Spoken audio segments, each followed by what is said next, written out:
Greetings and welcome once again to the World of Thaylos.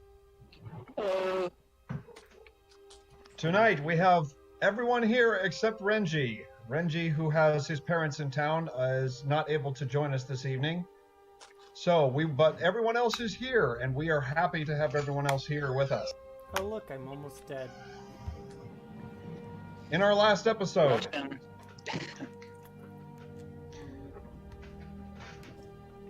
shut the door, please. Okay, in our last episode, the party was split. While some of the party went up to the surface to go get some help, the rest of the party went down into the sewer system to try and locate this colony of vampires, following along with Duncan.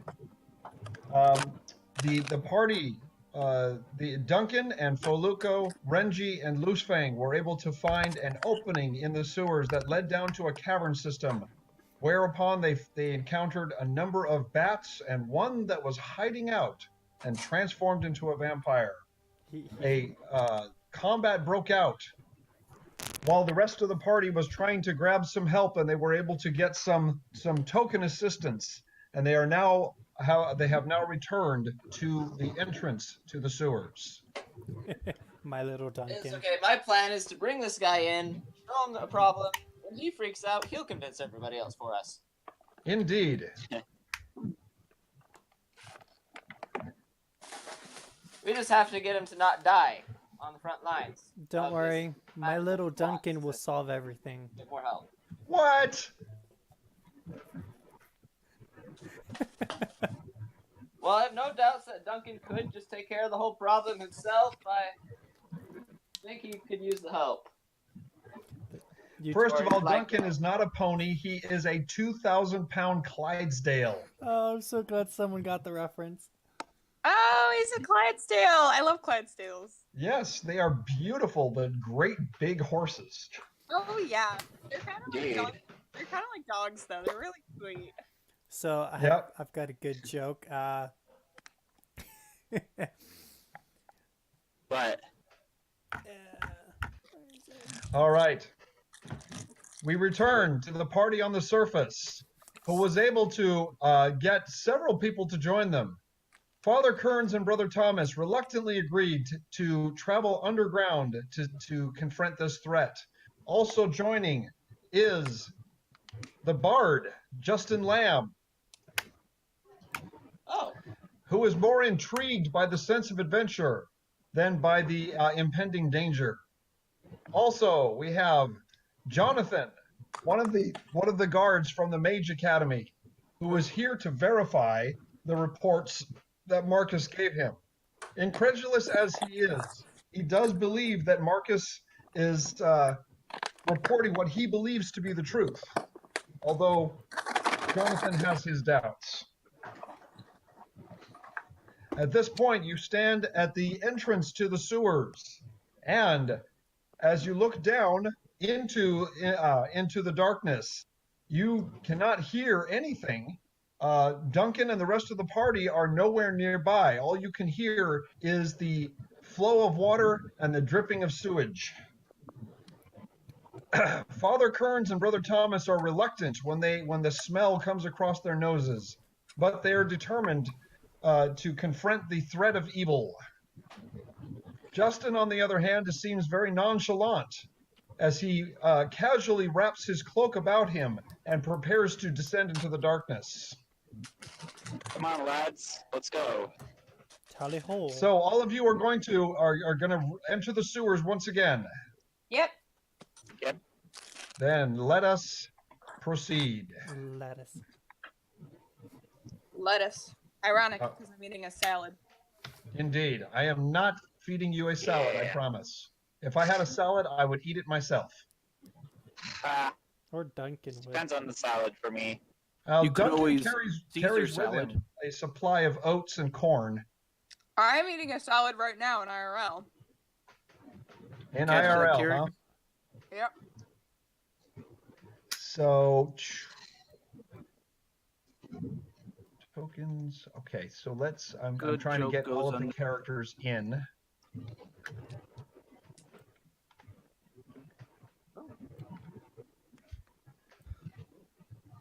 So let me put everybody where they're supposed to be and make sure that we have everybody with us. And it appears that we do very well. Where are we at? I don't see us. Can you king me over? Oh, I found it. Never mind. You see it? Yeah, I'm good. Yep. Okay. At the entrance to the sewers, above you, you see the still morning light coming through. It can't be any later than 7:30 in the morning. Down the trenches and walkways, you can see scattered about different grates where sunlight or other types of light are filtering into the sewers, but otherwise it is completely dark. The Mira and Marcus, you are able to see in low light conditions, but the others are all human and are unable to see in the darkness. Hey, Mr. Lamb, do you have a torch? I have better than that, he says. And, there we go.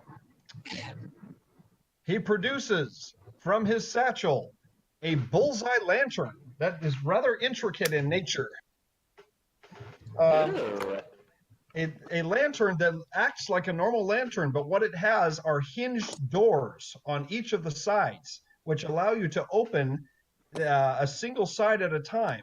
And each side, the glass on each side of the lantern is actually a lens. So it projects the light in a straight line, much like a flashlight.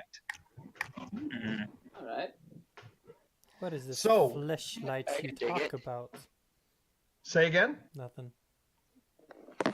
So just as Justin lights the way through the sewers, and his bullseye lantern goes out to a range of about 50 feet, which is rather impressive. Nice. So this was a gift from my mentor back in my adventuring days. Seems that it will come in handy once again. Now, where was this vampire of yours? Well, we saw him over in this direction, but members I left off to some other place or off to some other corridor. So some tracking is in order. Do any of you have the ability to track? I'm afraid I was never trained all that. I might. Just listen for the sound of my horse. I lost my horse down here fighting one of them. Should You I lost do a horse down. See, Yeah. Justin, unlike the others, Justin is not aware of Duncan. He knows That's why I that didn't tell him. Duncan I just is said I lost a a horse. rumor, but he doesn't know that Duncan is a horse. He hasn't met him. Hmm. Should I do survival check? A survival check would do it, or you could do a spot check using smell, although you might be overwhelmed if you roll low enough. Okay. You're in quite the interesting place right now. Yes, indeed. Okay. That That's is good enough. plenty. All right. So, Marcus, you can tell that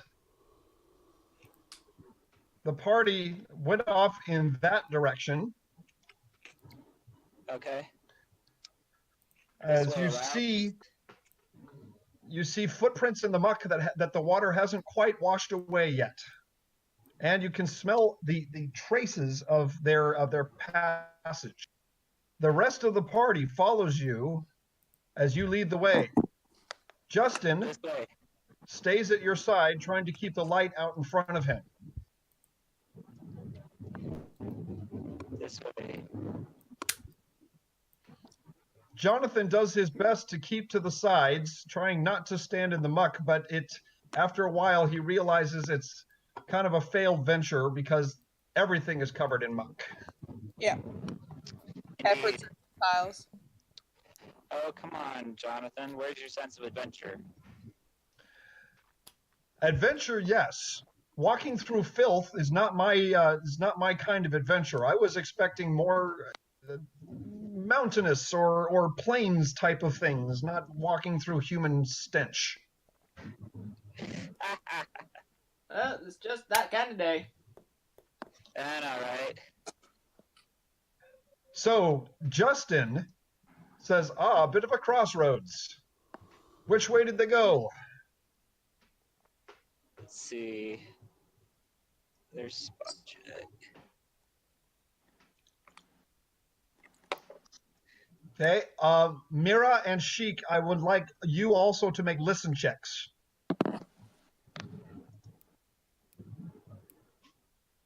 Should I do one? Yes. Yes. Mira and Sheik, let's do some listen checks from you guys.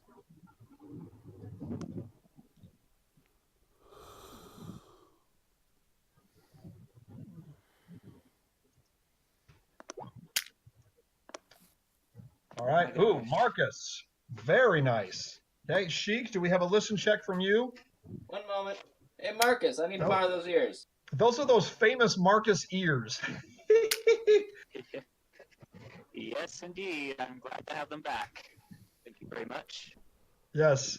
So, Marcus, you have lost the scent, but you can catch traces of the sounds of combat and metal on metal coming from the east in this direction. Yes. Go this way. I hear combat going on.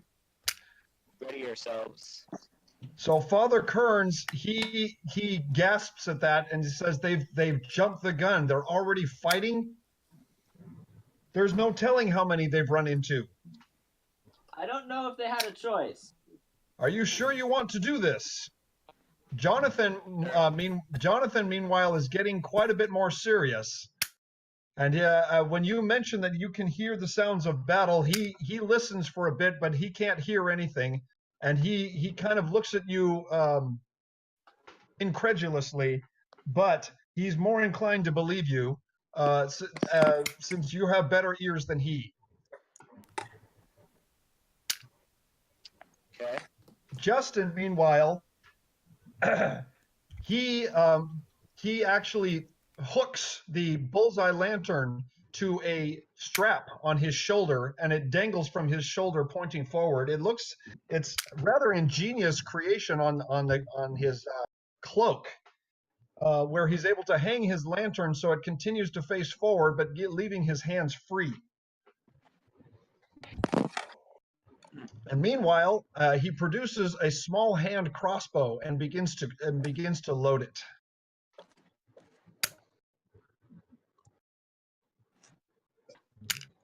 Okay, you begin to proceed down the hallway, still through the muck, but as you get closer, the sounds of battle become more and more clear.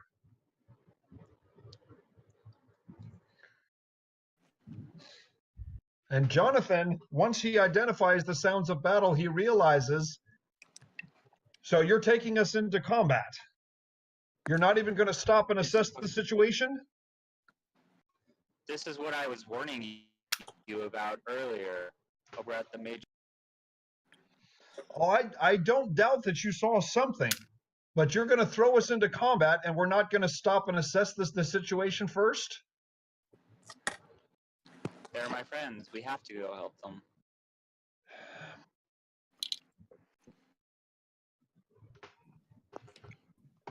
Well, you go ahead. And he pulls out a book and begins thumbing through the pages, and he says, don't mind me if I'm going to prepare myself before throwing myself upon an enemy's blade.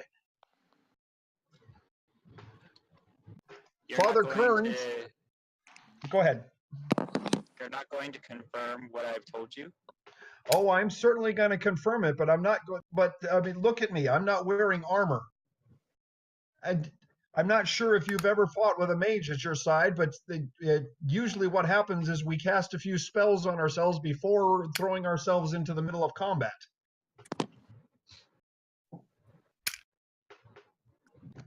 Well, previously being a rogue, I never really had that kind of opportunity or chance to do that.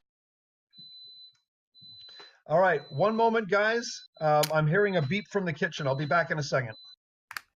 Fire! Fire! Beep beep. Fire! I love the smoke detectors that just keep yelling fire and beep, not just beeping. It's like fire, fire, Oh, yeah. beep beep, fire, fire.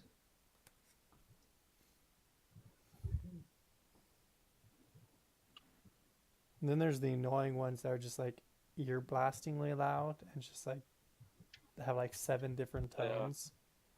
And somehow, even though you like pull the battery out and like turn it off and like press the button, it's like I will never quiet. Like the ones at the schools or something like that. Public schools. Ruthless little alarms, aren't they? Yes, they are.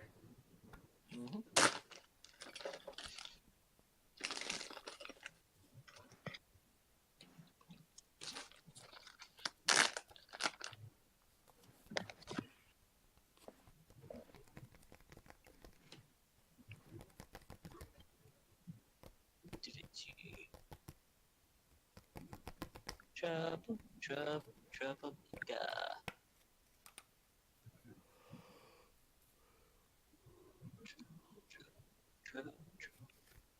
Well, at least we're going to run into some interesting kinds of trouble. Oh, yes. Definitely something to try to catch Jonathan's attention. I'm just about done doing my sister Leave me. take a tour in Sorry, a bit. what? Just I'm saying I'm about done making a then so if I step away real quick to tour, I'll be back. Oh, okay. Okay. Boop. All right, guys. Sorry about that. All right.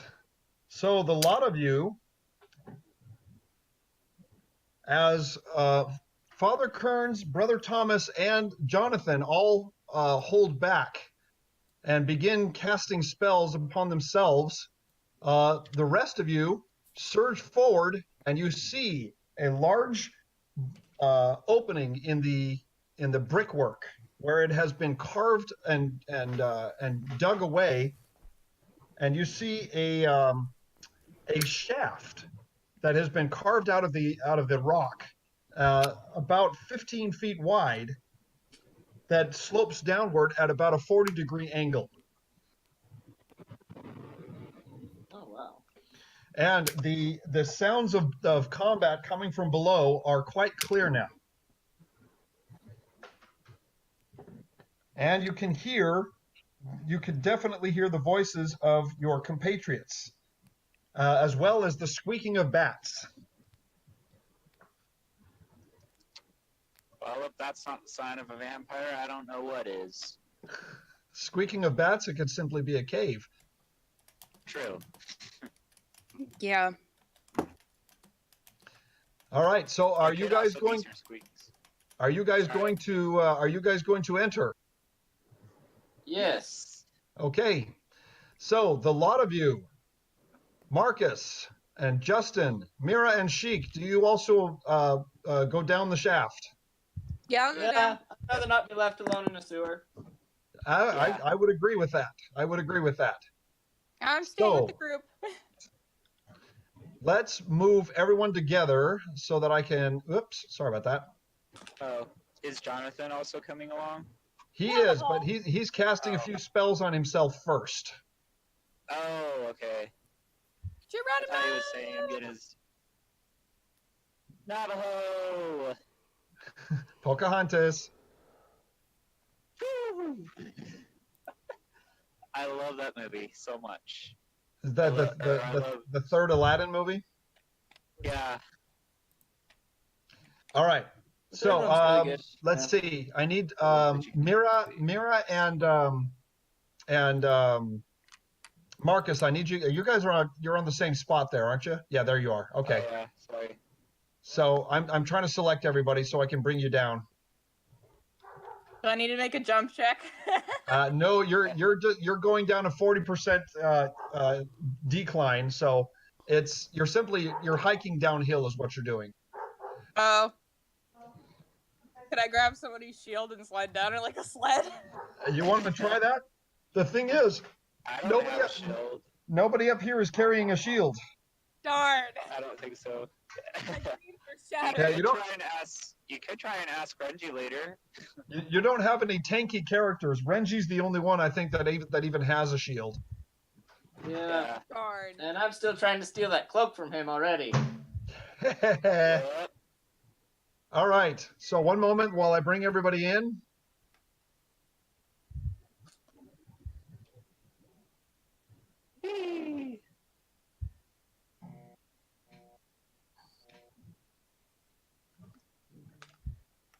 All right. So we've got some cramped quarters here. So let me see if I can place everyone.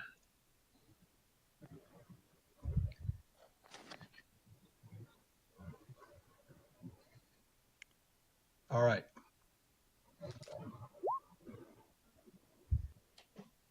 There we go. We are in.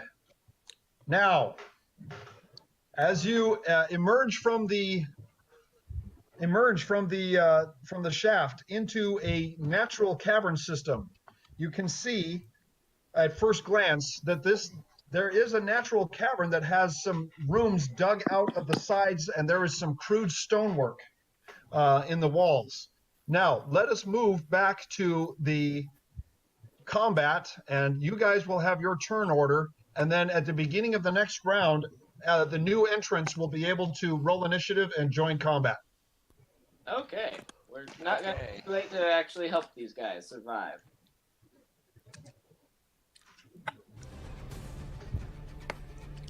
Yes. Okay. All right. Not noticing that there are a bunch of newcomers. The vampire is actually concerned that he's getting a bit overwhelmed here.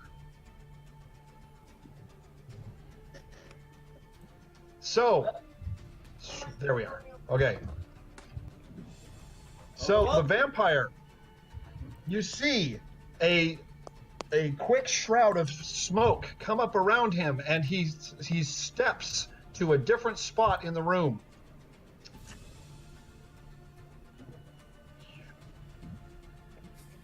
Bad choice.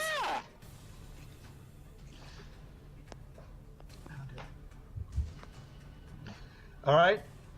He after a short teleport out from among the people that were surrounding him, he is surprised to see the new group out in front of him. And Mira, Sheik, and Marcus, I need you guys to make reflex saving throws. Hold on. As if on cue, he's like, "Hi."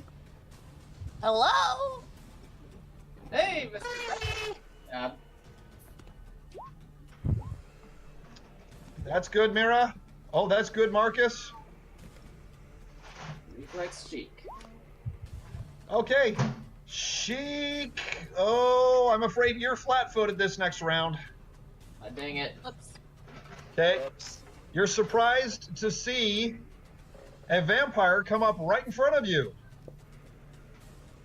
Out of a puff of smoke. Forgot to put Justin in there. There he is. Okay. Can his last name be Timberlake? What did you say? Can his last name be Timberlake if we hate him? Let's not bring that No, in. his last name is Lamb. All right. Duncan takes his turn. And he is surrounded by Foluco, Renji, Sir Squeaks, and a summoned badger, and he's also got two hooves up on top of the platform. He's in a rather awkward position. And so he does his best to try and maneuver around, but it's rather awkward to move his 2,000-pound bulk. So he's not able to get very far. He's trying hard not to step on anybody while trying to maneuver through combat. But Sir Squeaks, the power of flight will probably aid you here. The power of flight compels you. Yes, the power of flight compels you. Don't you mean propels? The power of flight The propels. power, there you go. The power of flight propels you. Awesome. Oh, I'm so funny. Hey, I came up with Yes, you propel. are. Oh, All right, Sir Squeaks, with that, Marcus, since Marcus is not flat-footed, you do get a flanking bonus. I heard your joke. I should be the bard. No, it wasn't your joke. Yes. Mira, double class. I mean, I could. Get Well, a when loot. you guys level up, the way that the level up system works is that you can choose to level up in any class. But if you choose a class that you haven't chosen before, then you will gain level 1 in that class. I'm gonna stick to clericing because you guys tend to like to throw yourselves in situations that you get injured in. that Yeah, sounds they are a bit reckless, aren't they? Yeah. that sounds a Yes, lot they like are. Pathfinder, by the way. Very It's right. actually, That situation, I actually didn't throw myself in. He kind of just barged right in front of me. To answer your question, Foluco, D&D 3.5 also had that same system. Ah, Yep.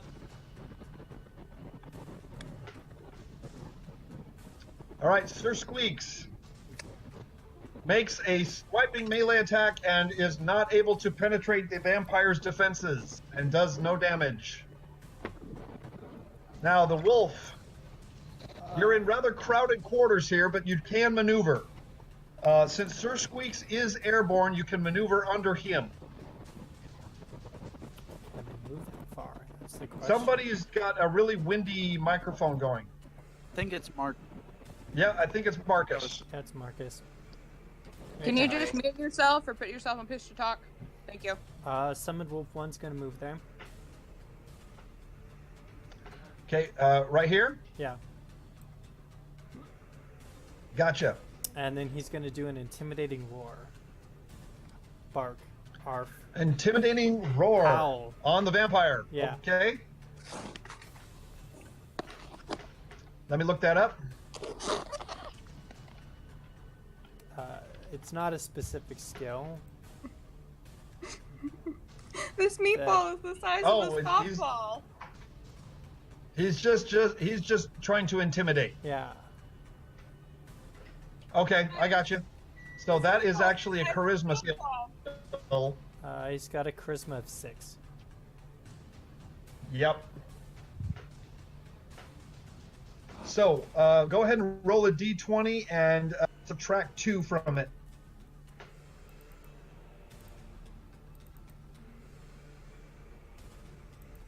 All right. Wait, The vamp. wolf is attacking. So you're breaking up, Marcus. I was just wondering what the wolf was doing. Never mind. Yeah, the wolf is trying to intimidate the vampire into paying attention. The vampire takes no notice. All right. Summoned wolf number 3. By the way, yeah, after this round, the wolves have one more turn, and then they disappear. Yeah. They go bye-bye. Well, I think we got the rest of the party to replace them, so hopefully that'll be okay. For $1.29. Sure, right there, and he'll do another intimidating Okay, roar. did you glance at the admin function? Howl. That's what I. So you're gonna try and draw the vampire's attention. Yeah. Okay. He rouse. And I will actually. Rouse. He howls with adorability. Adorability. How many skill points Vampire put off. in for adorability?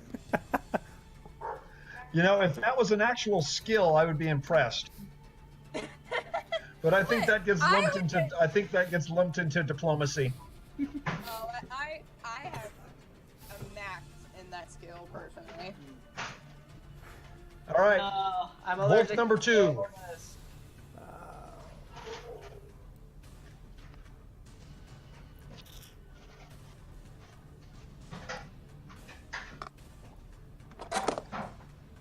He's just gonna sit pretty. Okay. Loose Fang, can you throw yourself into the action, or can you even maneuver? That's fine.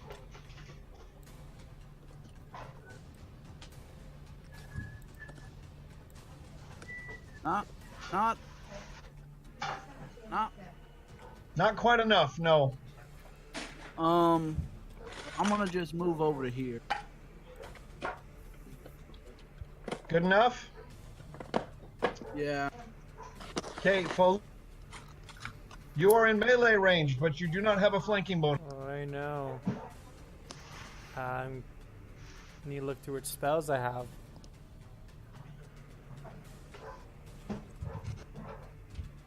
Roku. Oh. Ugh. I don't want to use it because I might need it. Okay. So this is what he's going to do. He's going to backpedal 5 feet, and immediately Okay. in front of him, he's going to summon another badger. Dire badger. Wow. Okay. Oh, wait. I wonder, is there distance to it? Can he what? No, that's too far.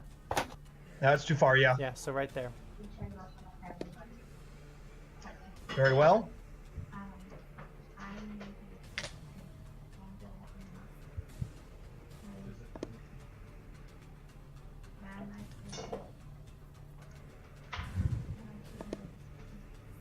Okay. That one should. Oh wait, no, that's your screen. So okay. Yeah, let me get the info on this guy. So the wolves have 1 turn left. The badger has 2 turns left, and the second badger has And this 3. yeah, this one is just summoned, yeah.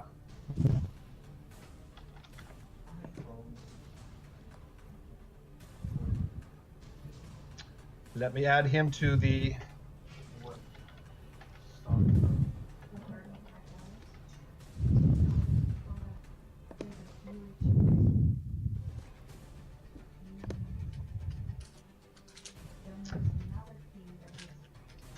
do 3.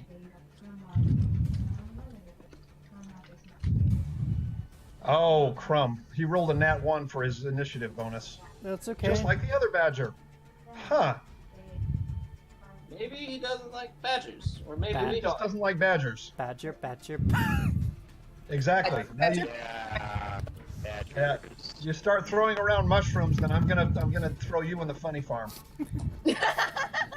Putting the bad in Don't bad. throw him in the funny farm. We don't want more funny. Oh my gosh. Anyway, We don't need more of them. All right. So, Renji.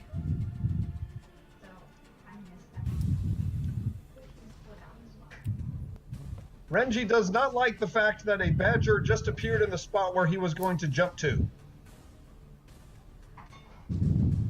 So he's going to jump it anyway. oh boy. Okay. Please, for the love of anything, don't have him attack the badger, who will immediately go into frenzy. Question: if he Yes. lands the jump roll, can he then roll an immediate ride roll? An immediate what? Ride? Oh, to ride the badger? He's too big to ride the badger. Even a dire badger. He's dragonborn. Hold up, I would doubt that because the size, they're 5 to 7 feet in length and 500 pounds.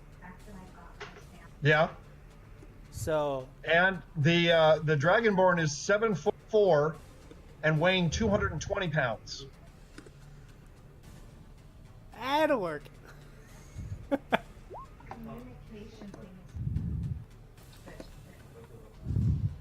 All right, so Renji rears back a bit and then jumps over Duncan's head, attempting to land in the same space as the summoned badger. Unfortunately, he fumbles the jump and causes problems.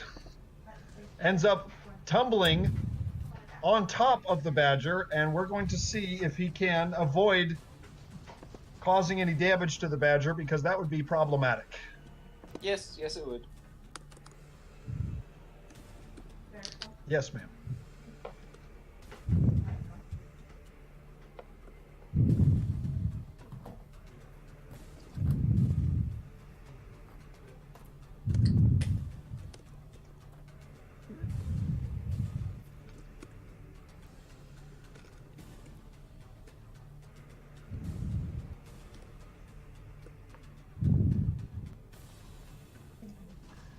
All right. Sorry, guys. The family was saying prayer. All right, we'll see you in a minute. No, they're done. They're done.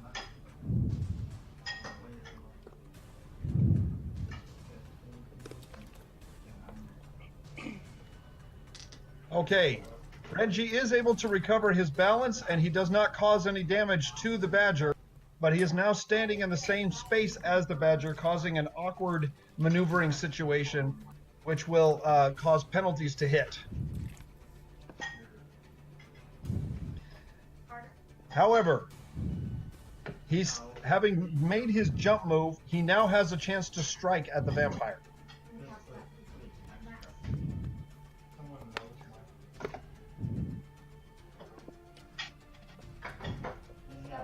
Oh, this will be good.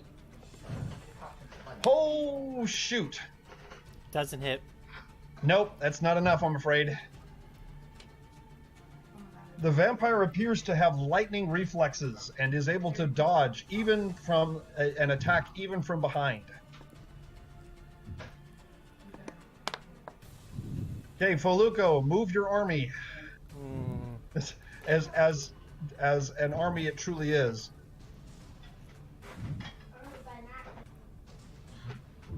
Question, this space right here, is it open? No, it's got half a horse in it. So he's right there, or is he right there? Yes. Okay, nice answer. We're talking about this badger right here. Yep. He can't move much.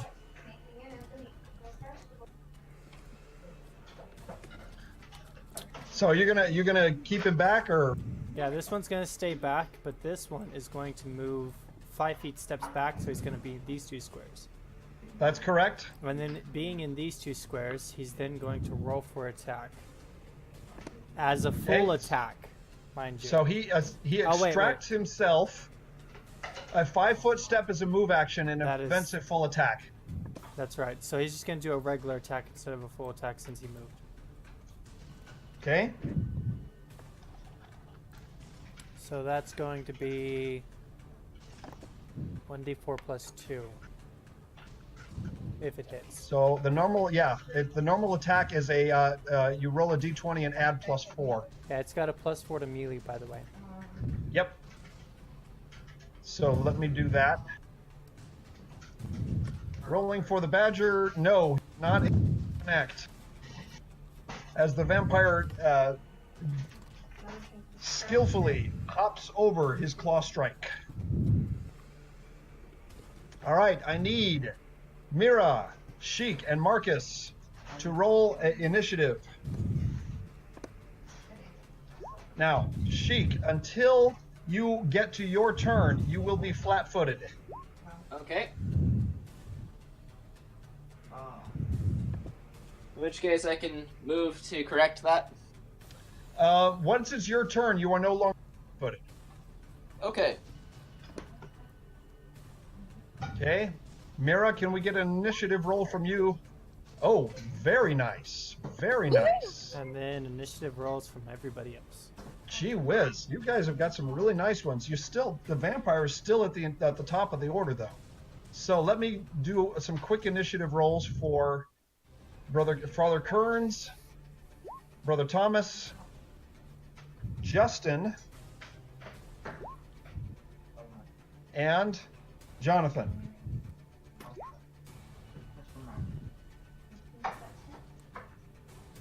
Okay, let me add them. Jonathan's reaction just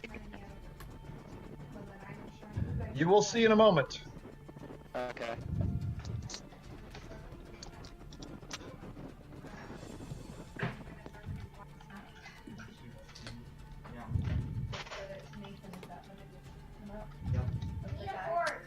I saw that.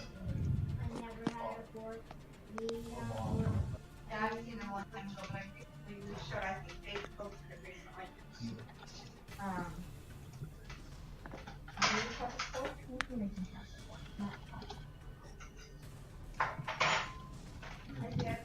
All right, let's put these guys in the order properly.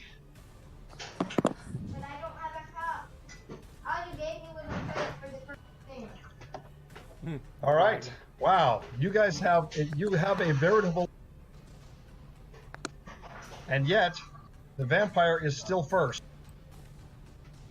That's amazing how he pulled that off. Yeah. Don't worry, it just means he has to go through all of those people. Well, after his turn, just like last, so. Okay. Seeing the immediate danger, the vampire once again shadow steps.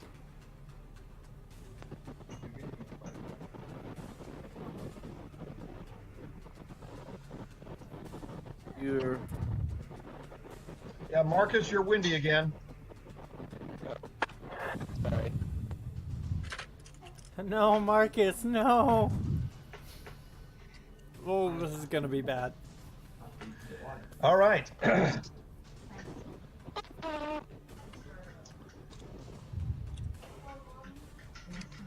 All right. Then, uttering an arcane syllable, the vampire creates a cloud of darkness around you. Oh, poor Marcus. And let me get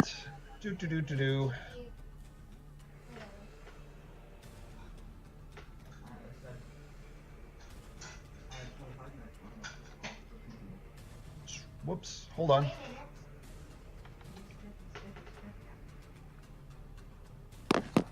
There we go.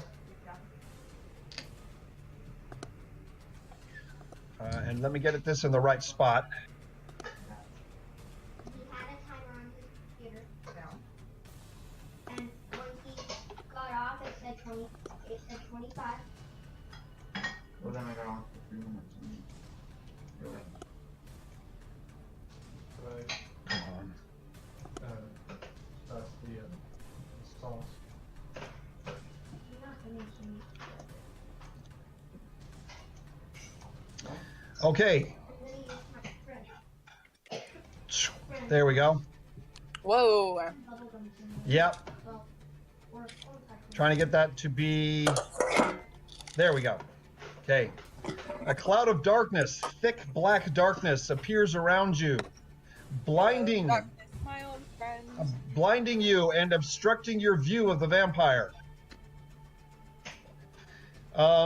Marcus, Sheik, Mira, and Justin, I need you all to make fortitude saving throws. Okay, this is. I've made a lot of saving throws very, very recently. You are dealing with magical attacks. Yeah. Oh, Sheik and Justin. Okay, Sheik and Justin are now blinded.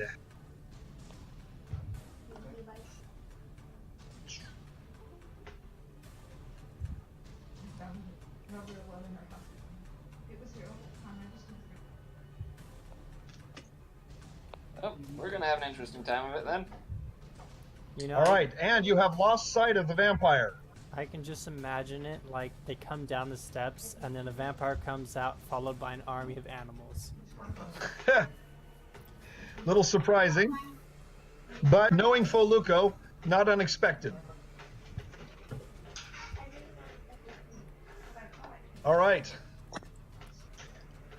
Duncan, recognizing immediately what is going on, calls out, even to those who cannot see, make a hole, let me through.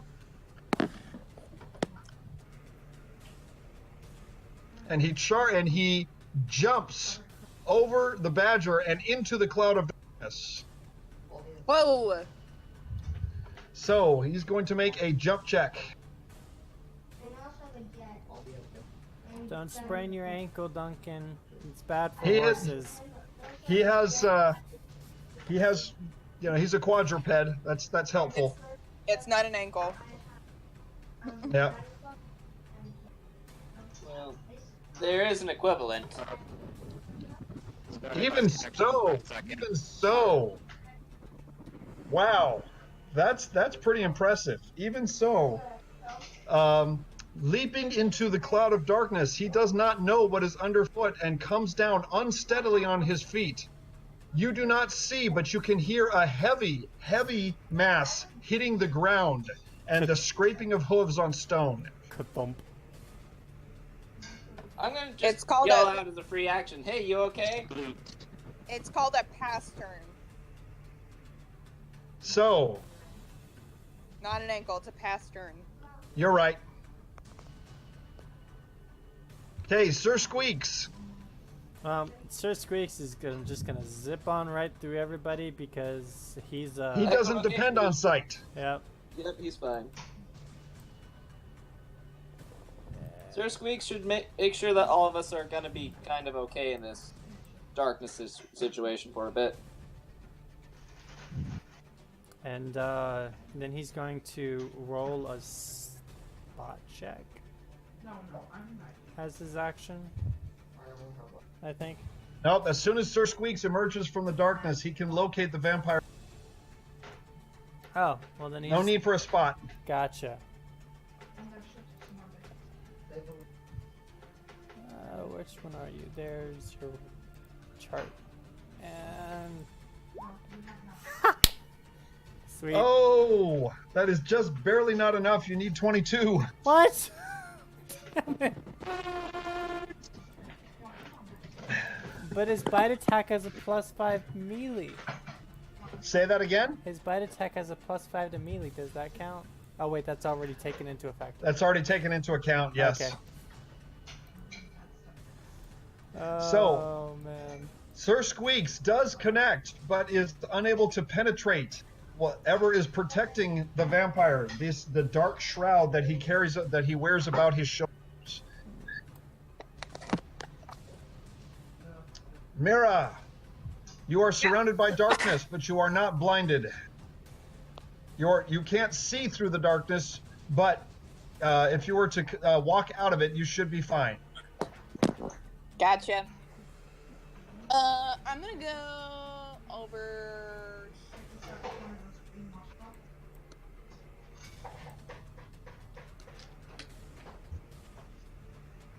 Boop. That'll do.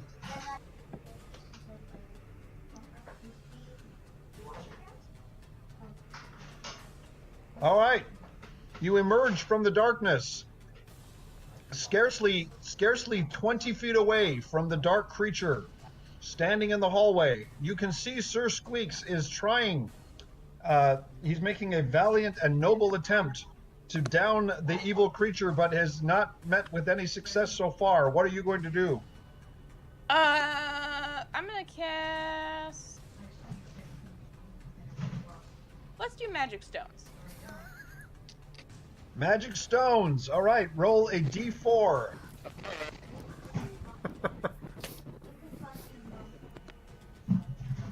All right, That's 2 awesome. stones. That's awesome. Can I throw them or do I have to wait? Yeah, you're casting a spell as a standard action. You can throw them on your next turn. Darn. All right, Marcus, you are also not blind, but you know that there was a very weight that crashed to the ground just in front of you.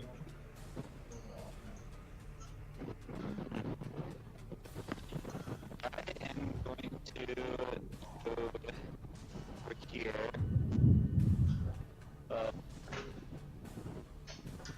So you're going to try and let's see. Hang on for a sec. So you're going to try and go here.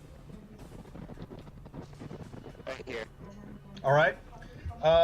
Walking through the darkness, you do not know what is underfoot. You have a general idea of where Duncan fell, but you don't know exactly where.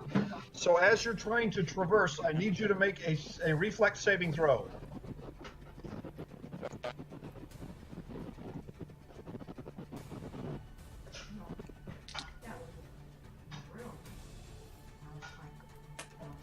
So wait, so Marcus, just to confirm, you're in the car on your cell phone and you have headphones in? Yeah, headphones, and I also have my computer with me. Wait, are your you window up? driving? No, he better not be driving. Dude, if you're driving, get off right now and drive. I'm not driving, my brother's driving. Okay. That's what I thought. Hello, brother. Hello, brother. Or as the popular YouTuber would say, hey, brother. I love Carlin Brothers. They do a great job. They are awesome. Anyway, Marcus, you were able to successfully traverse the darkness without tripping over Duncan's head, which is a good thing. And you emerge face to face with the vampire. What are you going to do? Kiss it. That would be hilarious, but no. I'm going to cast one of my ice bolts. Ice bolts. Excellent. So, you need to roll 2 ranged attacks.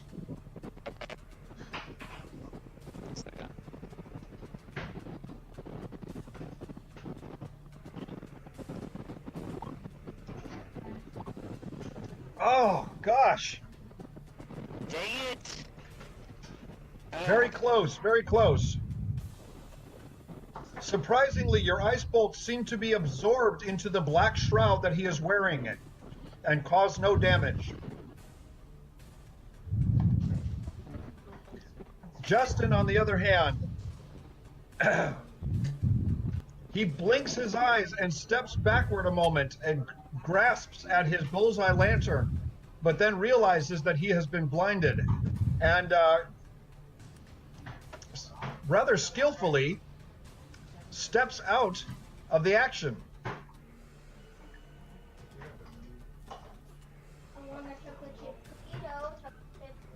Please tell me if he runs for dear life that he'll at least go and try to get help. He is not running for dear life. Oh, good. I like this guard better than lots of the other guards I've met. Most of them have just taken arrows. Justin the bard. Oh, yeah, the bard. Okay, yeah. Justin is the bard. Jonathan is the guard. Okay. Yeah, my 9-year-old over here is telling me, oh, that rhymes. Bard and guard? Yep. No, I was not doing that on purpose, Nathan. All right, wolf number 1. Is he going to try and traverse through all that? But I'm not sure. I believe the wolves disappear. This is his last turn. You Gotcha. can leave him, and he will disappear. I don't think they can make it. Nope, you're probably right. So it may be better to just let him go. Yeah, they're Try and just they're just out of gonna the way go. of other. Well, can he move forward and do anything to intimidate the vampire or drop his stats in any way? I'm not sure that was because the wolves, they have 40 movement, but they would have to go through the darkness around the wall. Yeah, I'm not sure it would do any good. I don't know. Like, do they have any like howls to boost companion stats or anything? Nope. Whatever. Like that. They tried to do an intimidating howl. I mean, they can move there if they take a full turn, but this is their last turn. Yeah. So if they do make it through the darkness, they would emerge right next to the vampire, and then they would poof away. Wouldn't do much good. You know what? Screw it. This one's gonna move there, and then poof away. Just for the heck of it. Just for the heck of it, it's gonna move there and then poof away. All right, make a reflex saving throw for the wolf. Roll. What I'm trying to look. What is his reflex save? Is it +2?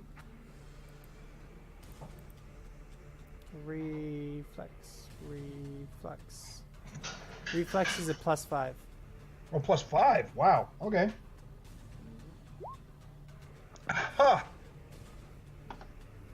Even so, trying to go through the darkness, he trips over Duncan's massive form on the floor and comes to a halt, skids to a halt in the front of the vampire, And then jaw to the poofs. floor, and then poofs out of existence. What a way to go, man. Hopefully that's at least unsettling to the vampire. Go, wolf number 3, do the same thing. Can he even make that one? I don't know if he can go that far. He can get 50, and then 20, and then 10. Yeah, he can make it. All right, let's roll that reflex again. Let's see if one of these wolves could actually make it. Oh my. There you go. There you go. This He one comes doesn't. to- This one smiles at the vampire, then poofs away. So here's what the vampire sees: is he sees wolves jumping out of the darkness at him and then disappearing. So what is he to think that they're simply failed illusions?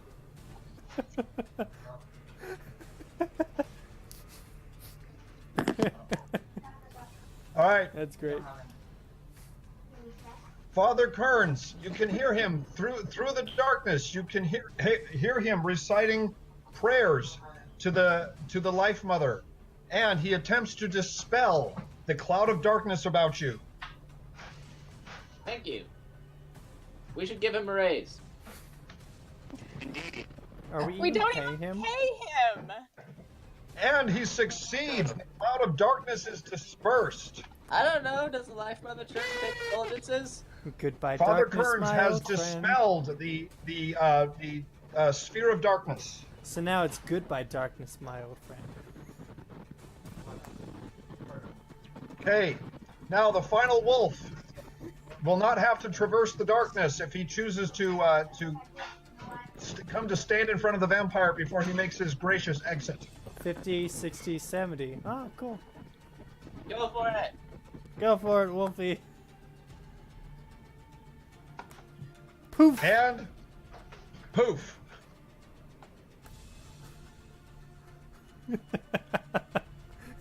You're enjoying this far too much, Foluco. I know. Okay, Loose Fang, it is your turn. Yeah, it is. This thing, do a thing. Now, is this wall? Yeah. Yeah. This is wall. Let me give you the outline here.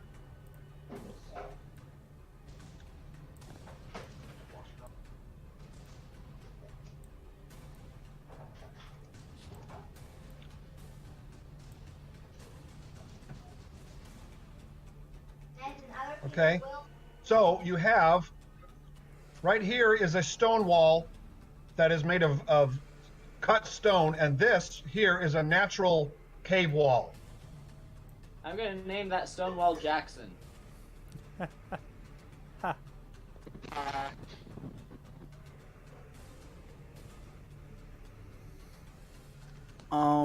Is this a proper space or not? Right here, yes, that is a proper space. Alright, here, up there, and then can I maneuver to here? Okay? And you can reach him with your staff from there. That's what I was gonna try. I don't know if I'll be able to hit him. This guy's fairly resilient. But I will still give me make a it melee there. attack roll. If you can hit him, you might be able to down him. We'll see. He is pretty hurt already. You can do it. No. I'm afraid not. Yes, resilience is the name of the game here. Sheik, can you do anything? I am blinded, so I don't think I can see at the moment. You Unless can try and blind fight, but you'll do so at a penalty. I am going to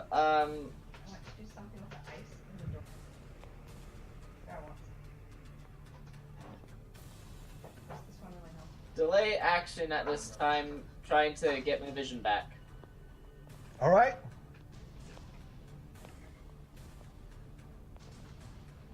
So, Jonathan quickly moves past Brother Thomas,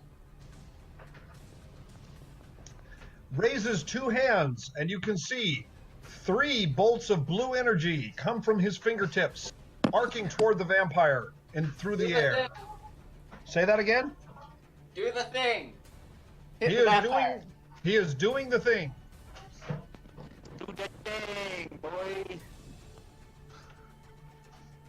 The 3 bolts slam into the vampire, striking him for magical energy damage, 10 points. Nice. Not enough to down him, but he is certainly staggered. And Jonathan turns to Marcus and calls out through his hands. He says, "That's how it's done." Teach me how, and then maybe I can actually start doing stuff like that. Okay, I'm back. Yeah, and it's your turn, Foluco. Let's see.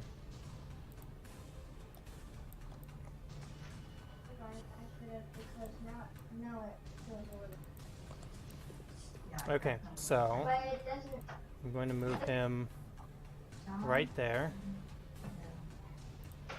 That's stepping over the dire badger, Stepping around him. which means difficult terrain, which costs twice as much movement through that space. Cool, then he's right there. Correct. Can I see? Yep, you do have line of sight because Duncan is down. Awesome. So what I'm going to do, that is the wrong character sheet. This one, make sure I'm... Yeah, don't do it from Sir Squeaks. Okay. I still love that name, by the way. Thank you.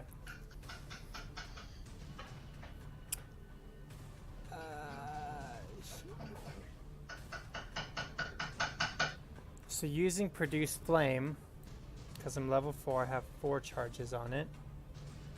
I'm going to throw one of those charges at the vampire. All right, let me take a look at that. It's a 1d6 plus 4, because I'm level 4. And I do believe... Flames can be hurled to touch enemies. You can strike an opponent with a melee touch attack, or you can hurl the flames up to 120 feet.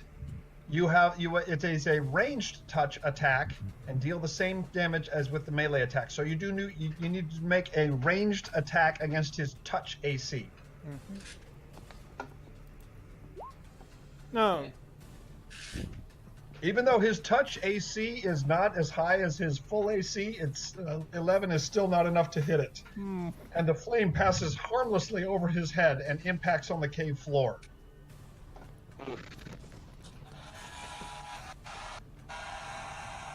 All right. Brother Thomas quickly steps into the middle of the group and spreads his arms wide, taking in the entire group. And after some divine words, you suddenly feel blessed, and the entire party becomes blessed. Bless. Blessed. It gives you a +1 on your attack rolls and +1 on your saving throws. Does it help me get rid of blind? I'm afraid not. Dang it. Sweet.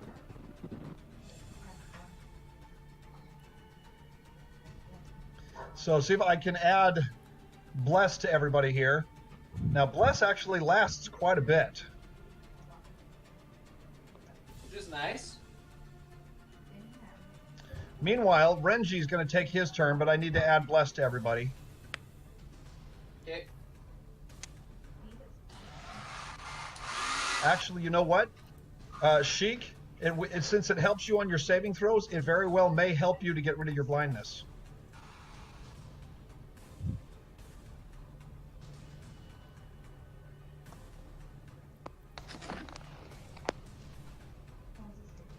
Oh, but that's the same. Damn it. All right. Now, Renji and the Badgers are too far away to be affected by the Bless spell.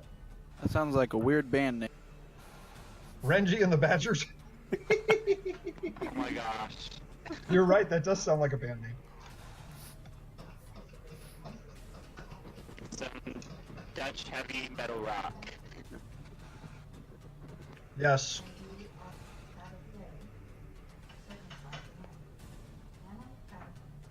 All right. So Renji simply chooses to close with his opponent. Okay, Badgers, what are you going to do there? Badger. I'm still not seeing any mushrooms, so we're still okay. Badger 1's gonna move there. Badger 2 is gonna move there.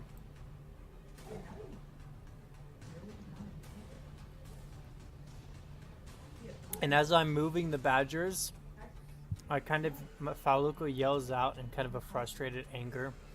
Just like, where is he? Yeah. Kind of blocking your line of sight at this point. That's alright. I can just shoot over Duncan. Okay. And another round begins.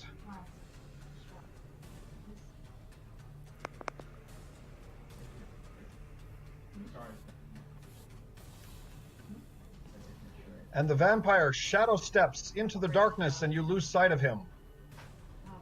Why does he do this? Because he doesn't like to play with his new friends. Oh. He knows when he's outgunned. And so he is doing a Tactical retreat. tactical retreat. That's the word I was looking for. Well, Dang it. I never liked And- tactical retreats. He leaves you. Yeah. A tactical retrograde advancement. I like that. Can I throw my stones into the darkness? You can. Where are you going to throw them? This way. Okay.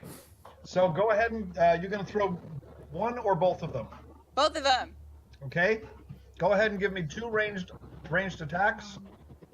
Come on, Mira. Wait, Marcus, so are we out of So combat now? you're in this direction, Mira? Yep. So are we out of combat? That is correct. Then as she's throwing those, I'm also gonna throw the remaining 3 charges of fire in Woo! that direction. And because they can reach up to what, 120, Yes, that's correct. so I'm just gonna throw them that way. Mira, that is excellent. And So, you throw both of your stones in this direction, and you hear them impact on the cave floor, but you do not hear anything other than that. Okay, so, Foluko, give me the direction, the actual, from your person, the actual direction of throw. that way. All right. I can't reach any further because there's stuff in the way. All right. So you throw the 3 remaining produce flame, Okay. and on your 3rd throw, you do hear a squeak of pain, and then a fluttering of wings. Uh-oh. Hey, maybe you killed him. That would be a 1d. Yeah, give me damage roll. Skills, spells, 1d6 plus 4.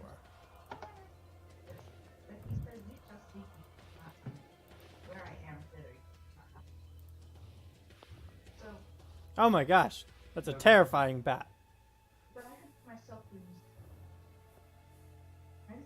Where'd my cookie go? It was just eating it. Oh my god. Fortunately, this is you smacking Mr. Said Evil Bat, so... Okay. There is now there are 4 bats that are flying overhead. And there is a 5th bat that is on the floor on fire.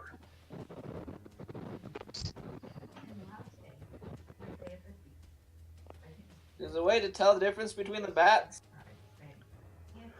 These look like normal cave bats.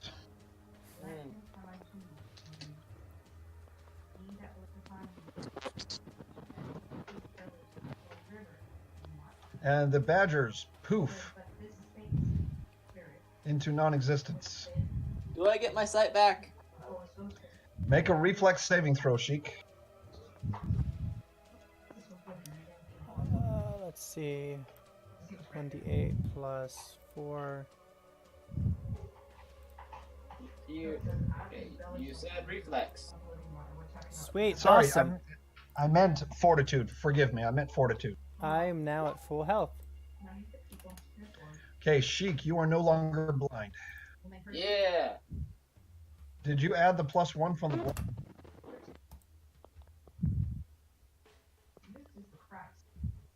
Did you add the +1 from the bless? Me? No. Oh, I did not. Well, it's still good enough. So I'm rolling for Justin here. Actually, +3 because of the bless. Also good enough. Justin is no longer blind.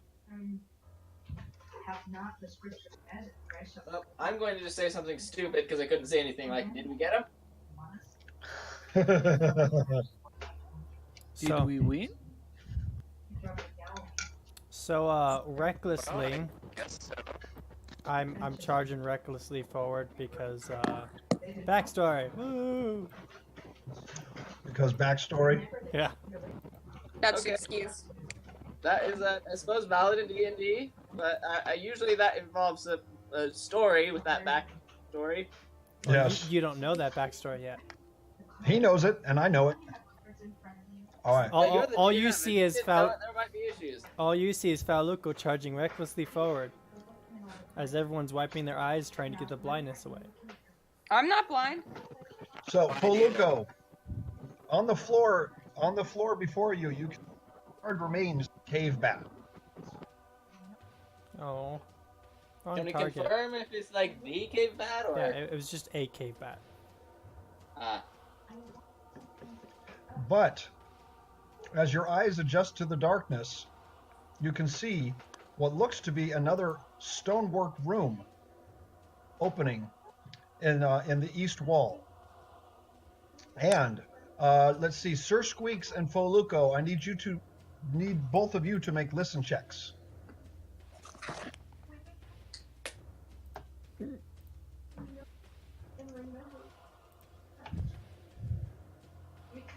Oh, nice choice of music, by the way, using Diablo 2. Oh, good. I'm glad you recognize it. How can I not? I played that for like 10 years. And then they finally decided to release a third one after like 10 years. What the crap is listen? It should be in the L's. There it is. So, there you go, listen check. And Sir Squeaks, do you have a listen check? Will in a second.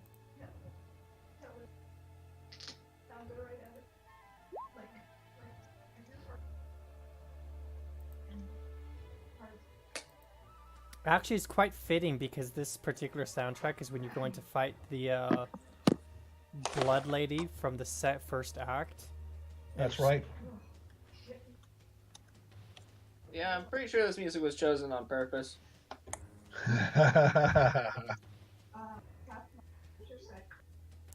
Good times. That's a fun game.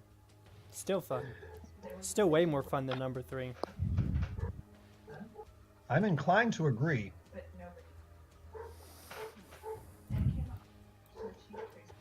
I've only played 3, so I will have to decline. Okay, from Sir opinion. Squeaks.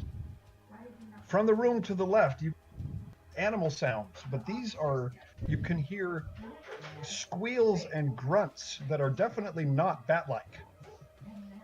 You're not able to tell any more than that. Injured vampire. Well, I'm going to ask the guard if he believes us now. So, Jonathan, he seems somewhat exultant until you ask him a question. And then he deflates a bit. And then he says, if I didn't see it with my own eyes, I would not have believed it. We have detected nothing. And yet here they stand right below our noses. There's no telling what else is down here. Windy Mark. So would this be a immediate meeting with the head mage then? Kind of ordeal? I say sarcastically. This is At almost an evacuate the city kind of deal. At this point, we need to ascertain what kind of force we're looking at down here. And Arcus, can you please mute yourself? I can't hear anything. yeah, Marcus, we're getting a lot of Roger. wind. Cool. All right, thank you. At this point, we need to ascertain what kind of force we're looking at down here, and to see evacuating the city. That is a ridiculous order. Because do you have any idea how many in this city? 7. A bit more than 7, Kumiko. Yeah. No, All right. That was loose Fang. Family's gonna pray one more time. Just a moment. Prayers all around. Well, we'll help you hunt these guys down, but you got some vampires underneath your city, and I think the guards need to know about this. I think you may have a bat problem. I think quite a few people need to know about this.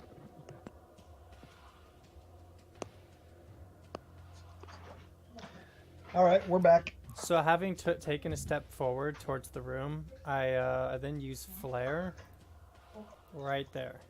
You're gonna throw a flare into the room.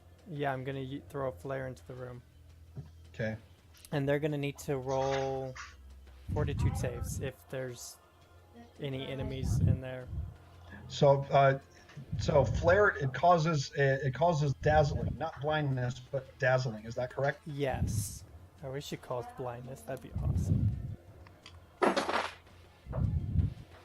Dazzling is still incredibly useful. It is. It is.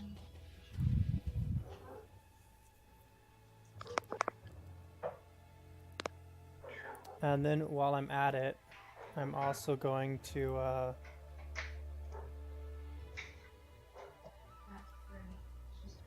hold up. I'm also wait, no, I already used that. So you throw your flare into the room, and you see a number of pigs as they squeal and back away from your flare. Uh-oh. Looks like we got some vampire.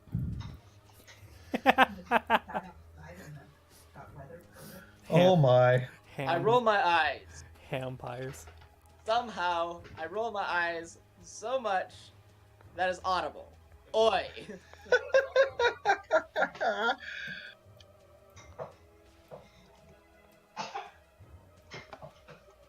That.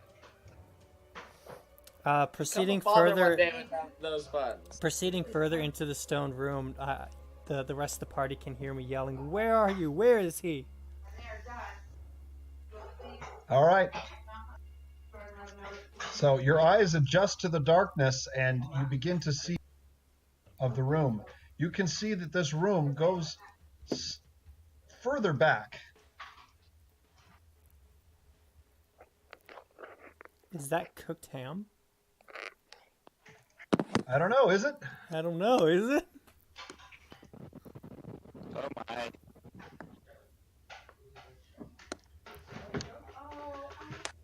So you can see that this room is rather long, and there are a number of openings into other rooms that you can't see into just yet. But you can hear more grunts and squeals coming from the northern room. Any sound like they're in pain? Nope. Duncan pokes his head into the room, and he, after surveying the room, he mentions, Hello. "'Tis not uncommon. You'll find them harvesting animals for their blood. That's how they feed without coming to the surface."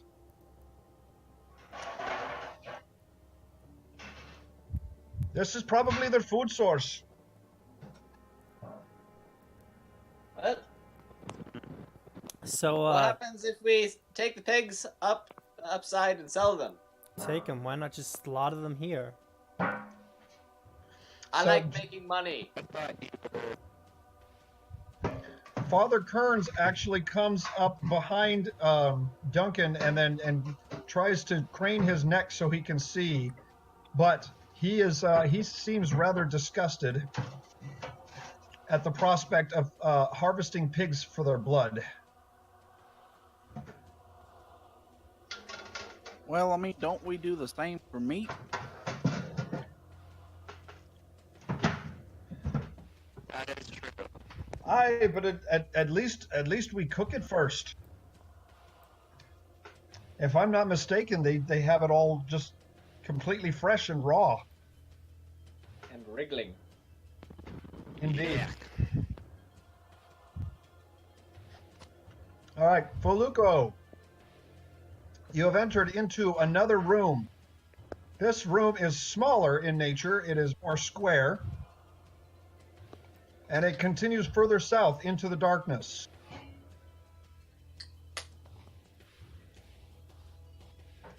Meanwhile, the rest of you are looking around, and Renji looks a little further to the south and comes upon more cave bats as the passageway naturally curves more to the west and southwest. Well, we have no idea what bats are dangerous and what bats are safe, so let's keep away from that one for now, Renji. Unless it looks like it's in pain, then kill it. Loosefang, you come up to the doorway and you find another room further to the north.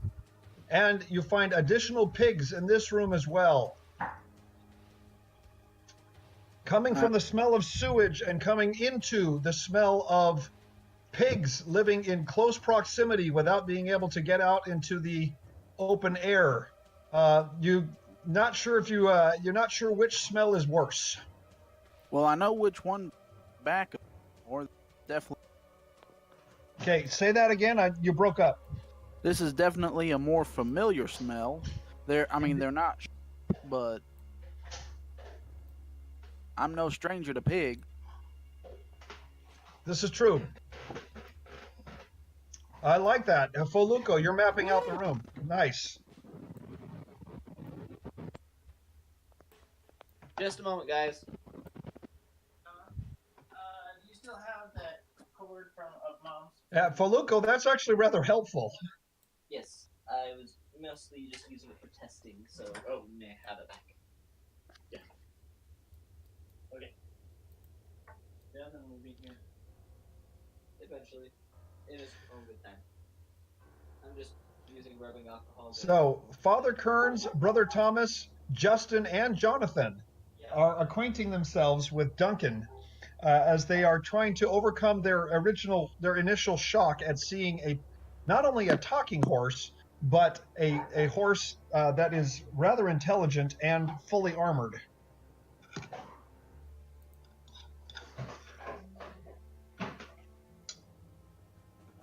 Meanwhile, Foluco and Sir Squeaks are continuing their exploring to the south.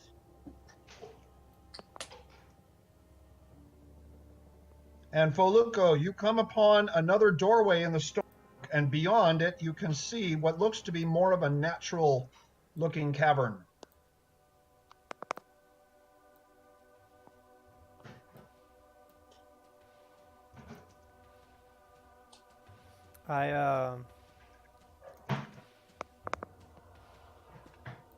I leave Sir Okay, Marcus, Squeaks what are you spotting there. for? Oh, you're trying to spot in this room. I got you. All right. Marcus, the room in front of you is another small room that is mostly square. However, this room is devoid of any pigs. Unfortunately, it is not devoid of refuse. It appears that whoever lives here has been Marcus. Marcus is getting ready to communicate, but whoever's been using this room, whoever's been living here has been using this room as a place to dispose of the pig droppings. That's one heck of a smell. Yeah. So you hold your nose and you think better of entering into this room. So, quick question: is this episode going to be called "Stewies the Sewer"? Oh my gosh. I think this one might be called pea soup. Yummy. Yeah. Let's not go there. Okay.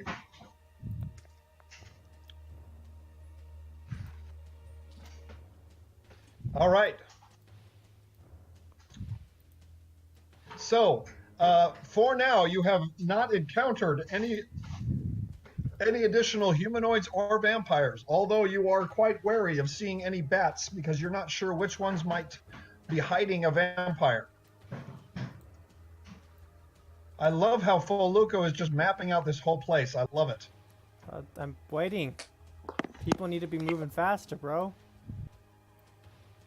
Well, I'm kind of making sure that our lovely religious people stay alive. So Thank you. I don't know if you saw it, but I had called out after moving to the doorway that there's another hallway this way. Yeah, and Loose Fang is already down there. He's going to beat you to it. Basically, are you wanting us to move forward? Well, you guys can move where you like at this point. There are several ways to go at this point. I'm going to tell I don't know. I don't recommend you split up the party given the circumstances. No, I don't recommend that either. I'm gonna shoot an arrow at that bat. Come on, guys.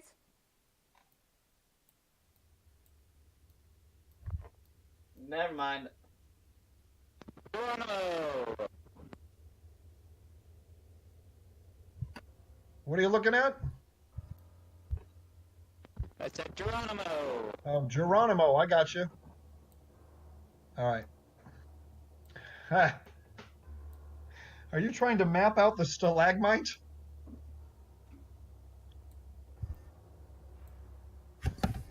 You're mapping the stalagmite. I love it. Come on, Mr. Lamb. Right behind you, sir. Right behind you.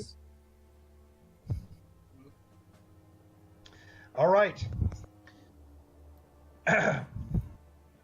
Foluco, Sir Squeaks, and Marcus, and Loose Fang, and Mira, you can see this is a more narrow natural stone passageway.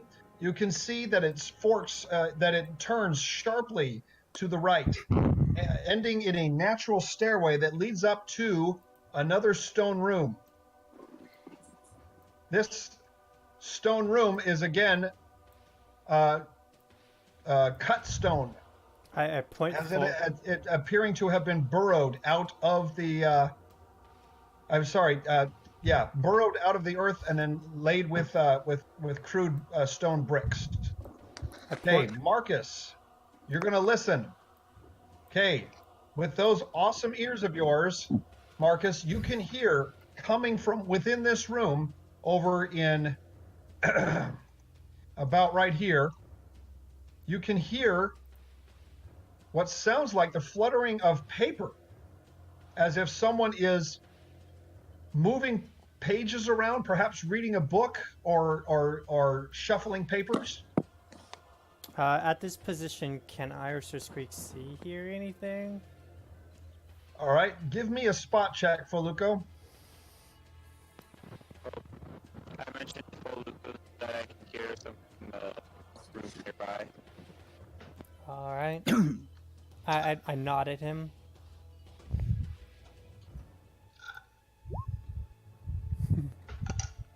Yep. The room is unusually dark, and you do not have any light sources in this room. And so, while you can make out that the room you believe it's smaller, you can't make out any of the room's contents. Sir Squeaks is able to confirm that the far wall, through his echolocation, that the far wall is about right there. So it's a fairly small room. Gonna reveal any of the map?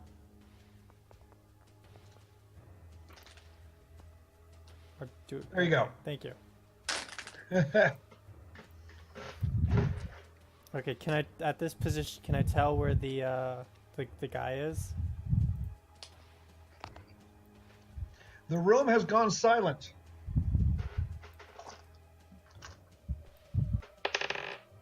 Okay. Now, Duncan, from behind the group, is asking for people to make a hole for him to get through, because it appears that the walkway is getting more and more narrow, and it's going to get difficult for him to go through. Yeah, it's about the size of one Duncan.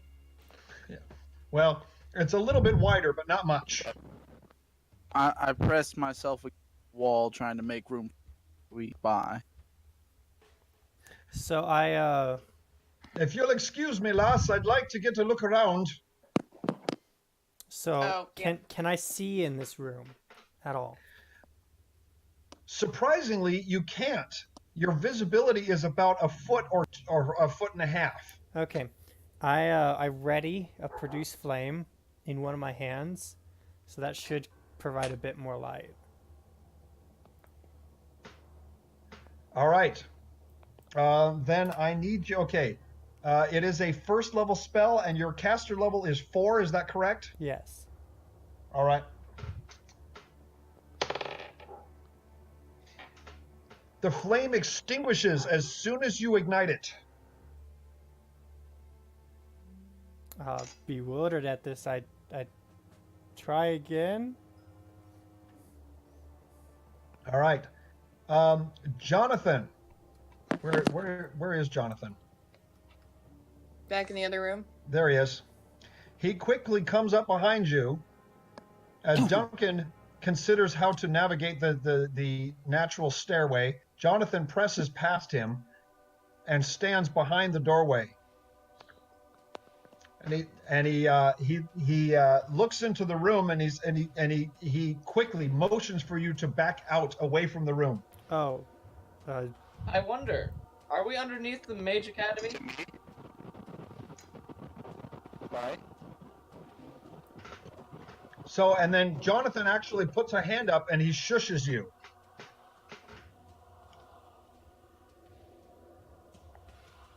Father Kearns brings up the rear with Brother Thomas, and the others decide that it is altogether too crowded in the hallway to try and press their way through. Meanwhile, Jonathan is looking into the room, and he is not passing over the threshold, but he has a curious-looking object in his hand that looks like a short rod that is capped on both ends. And holding it in his hand, it looks to be nothing more than an iron rod, only about 5 or 6 inches long. But as he puts his hand forward and it crosses the threshold into the room, immediately it begins to light up a sickly green, and he quickly pulls it back. He turns back to you and he puts a finger to his lips. And then he motions back that you move back down the hallway where you came from. At seeing this, I shake my head no with frustration on my face. So Jonathan leans over to you and whispers rather harshly in your ear. There is a circle against good in that room. Good thing I'm not entirely good. If you want to go in there, I am not going to stop you, but you're going to have a tough time. You're gonna have a bad time. There's someone already in that room, and he's working really hard to hide himself.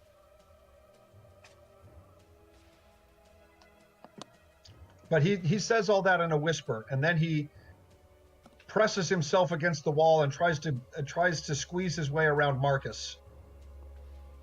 Unfortunately, failing because Duncan is in the way of pretty much everyone around the corner. And Duncan, like Foluco, is pressing forward, apparently Daunted. unperturbed by Jonathan's warning.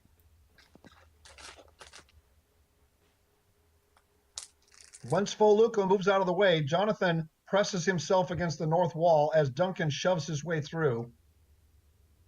Yeah. Well, And Boom. Duncan puts his head through the doorway and looks about back and forth. And he says in a normal voice, not trying to hide himself, "I knew you're in here. Show yourself."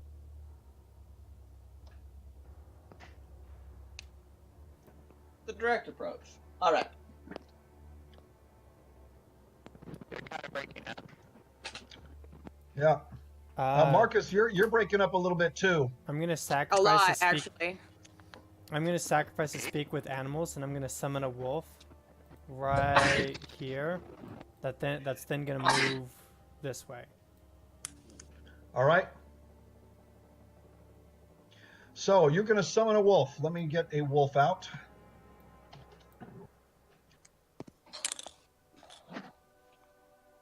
Having noticed that Duncan is right beside me, I lean in towards him and I'm like, "Can you shed some light in the room, bro?"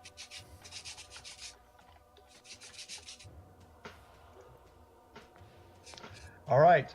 You can see the tail of the wolf, nothing more, as you command it to move away. After 3 or 4 seconds, you are deafened by a blast coming from the center of the room and a squeal of pain from the wolf that is suddenly cut short. Foluco, I need you to make a reflex saving throw, Sir Squeaks as well. And I will make one for Duncan. Okay, this is going to be interesting.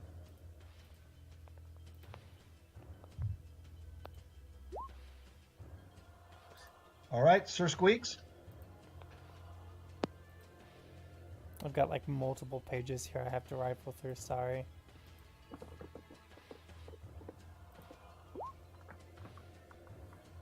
Ah, very nice. Everybody made it.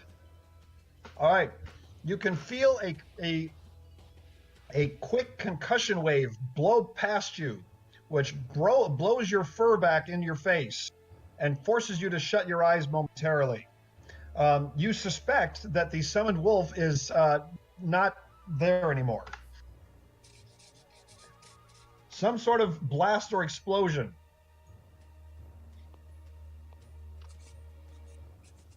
The darkness is still permeating around you, and Duncan is pushing past you. As Duncan's like pushing past me, I like poke my head back around the corner and I'm like, "Yo, Father Kearns, can you like get rid of this darkness?" I could try to counter it, but I haven't prepared that spell for today. Circle Against Evil would cancel it out. Do what you have to. Brother Thomas, Circle Against Evil, do you have that one memorized? And Brother Thomas shakes his head. And he turns to you, Mira. Mira, you wouldn't have happened to memorize that one to Circle Against Evil? Let me think. I don't think I actually wrote in my spells. I look over to Justin. What about you? You got any fancy bard spell? Can you send me the list of spells again? Yes, just a moment. Justin responds by holding up his bullseye lantern. He said, "You're welcome to try this. I don't know if it's not magical." Fair enough.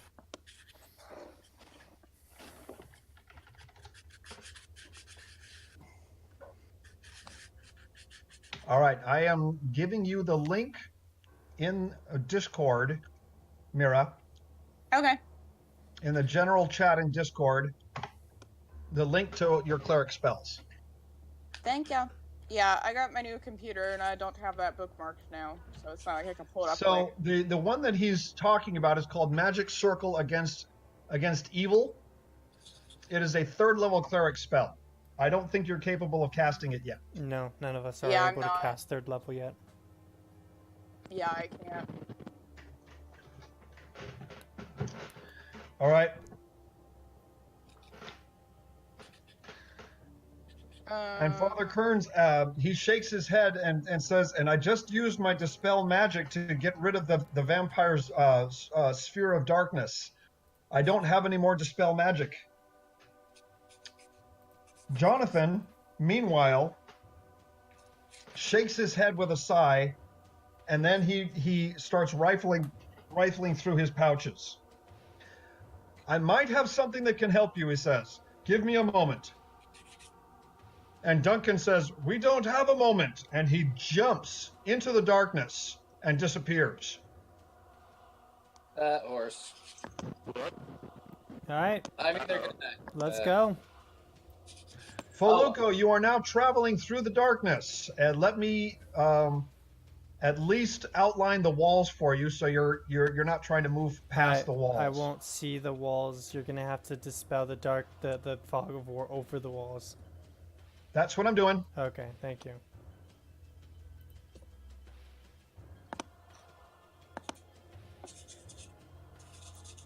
So that's as best as you can feel. I have a question. Yes, So- Zena. It's Mira, but thanks. Xena. Yeah, sorry. I slipped there. Sorry. Yeah, I mean, that's my persona name, so we're fine. Spiritual weapon, does that mean I summon a weapon, or does that mean I have to have a magical weapon? Spiritual weapon actually summons a weapon.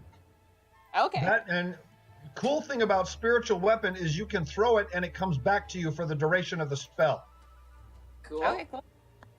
So spiritual weapon has most often been a hammer, but it doesn't have to be a hammer. It can be whichever weapon you choose. You could be Thor. Yeah, you could have your own kind of minor Mjolnir. Come, Mew Mew. Yeah. Oh, that's a reference right. to number 1, by the way. Mew Mew.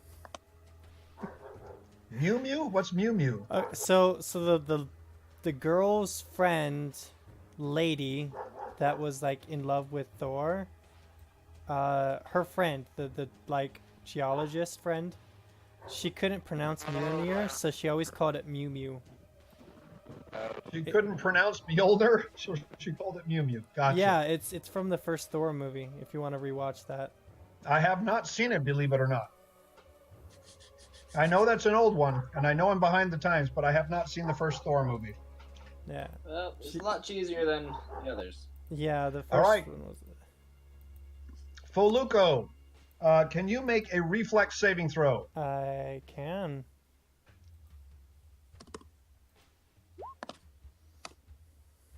Okay. I will make one for Duncan as well. Want me to roll one for Squeaks? Nope. You won't need to, because Duncan has triggered it. There is another blast from within the darkness, and you can once again feel another concussion wave. While Duncan, you can hear him grunting in frustration as he takes the full brunt of the blast.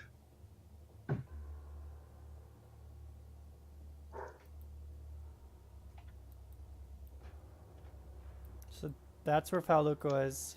That's where Holy Duncan is. cow. And Yikes. that's where Squeaks is. Oh. Wow. Oh, Duncan just took 28 points of explosive damage. oh dear. Hey, somebody heal Duncan. Wow. What's his health at? That's not. You don't know. You can't see him. You don't know the extent of his injuries, but you do know he just took 28 points of damage in one hit. I kind of like whisper to the direction Duncan was at. I'm like, "You okay, bud?" All right. At this point,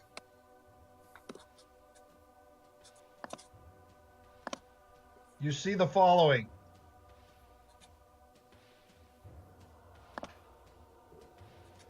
Oh. The room suddenly flashes to light.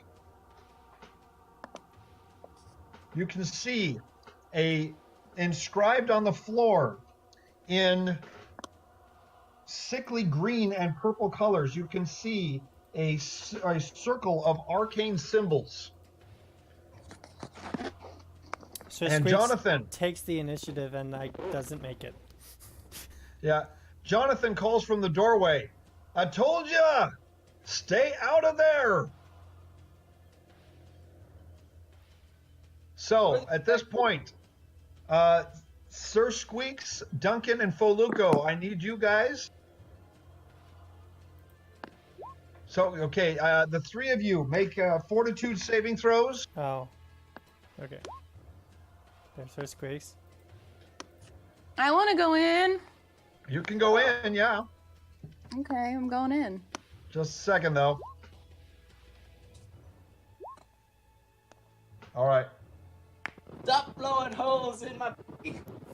Stop blowing holes in my party members. All right. Foluco, you are flat-footed and you are surprised. Okay. The dark shrouded figure at the side of the room has left an open book on the table, and the open book there are tendrils of green and purple energy flowing from the book and flowing into the circle inscribed on the floor. He stands in the corner of the room, seemingly exultant, holding a horrid-looking symbol or effigy or some sort of figure in his hands. Hey, do we have another fire spell? No, but I do have a trick up my sleeve. Can I still do something even though I'm flat-footed before combat starts? At this point, since you are flat-footed in a surprise round, you are not able to act until combat actually starts and it gets to your turn. Oh, Although, at this point, combat has not started. Well, I'm gonna Can I do DM you what something? I was thinking about doing though. Oh, you can tell me. Go ahead. can I do Oh, something? you're gonna PM me. I gotcha. Yeah.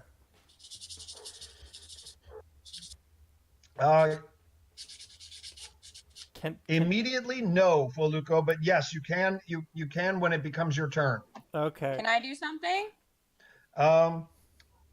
Since you moved in, that would actually count as your move if we were in combat turn. So I would say no, but Marcus and Duncan can, and Sir Squeaks, you can act. And I'm behind a row of people, otherwise I would try to come in and help you guys. I still have the I can still communicate via empathy towards Sir Squeaks, right? Yes, you can. Okay, I empathically tell Sir Squeaks close the book. Can I do that? So you're gonna have him grab the book and try and close it. Yes, since he's right there. All right. Throw one of my arrows at him. Say that again. I am going to strike at him with my bow and arrow. Oh, so you're gonna try and hit him preemptively. You're gonna have to Yes. kneel down to do that because Sir Squeaks is flying right there. Yeah, Sir Squeaks is right in your line of sight. Alright. Hey, I'm gonna have to call it a night. I have to go to work early in the morning. Oh, Mira, no. I know, I always work Sunday mornings. No. That's true, you do. Yeah, I gotta walk dogs. It's important. You get to walk dogs. Yeah, but they also need their meds and they need to be fed. That's true. I gotta make sure they're not standing in their poop. Ugh. Yeah, it happens. Do they do that? Yeah, a lot of dogs have accidents in their kennels. It's normal. Okay. But, I mean, do they sit there and sit in it or stand in it or what? I've had some roll in it. Oh. My dog God. would do that. My dog would take a crap and then roll in it. Ew. Yeah, I've had some dogs do that. It's That's just, what my dog did all the time. So, like I have to That's go, I, sometimes an Anyways, idea moving on. perfume. Moving Yeah, let's on. move on. We're talking about dog poop. Sorry, guys. Okay, give them a so full Marcus is basket going to of stuff. kneel down to shoot an arrow, and Sir Squeaks at the same time is going to try to close the book. Okay. All right. Good night, y'all. Good night, Mira. Thanks for joining us. Yep. All right. All right, Marcus. If you can give me a ranged attack roll, but take a -2 penalty because you are you don't have a clear line of sight and you have to adjust. Alright. And then Sir Squeaks, at the same time, you're going to swoop and try and grab and close it. Yes. So What do I roll? that's going to be that's just going to be like because you're trying to do it quickly and you're trying to do something on the fly. Just give me a melee attack roll.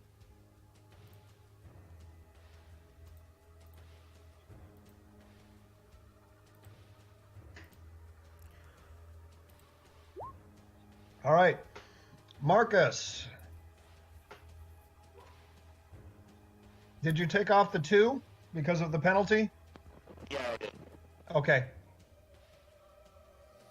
So, you fire an arrow between the table and the dire bat, trying to hit the figure on the far wall.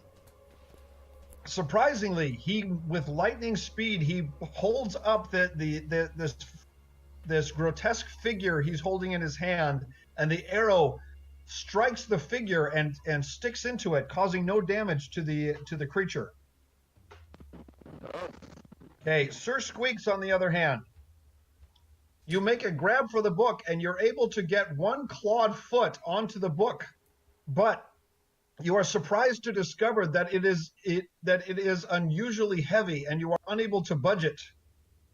Even with your size as a dire bat, you are unable to move the book.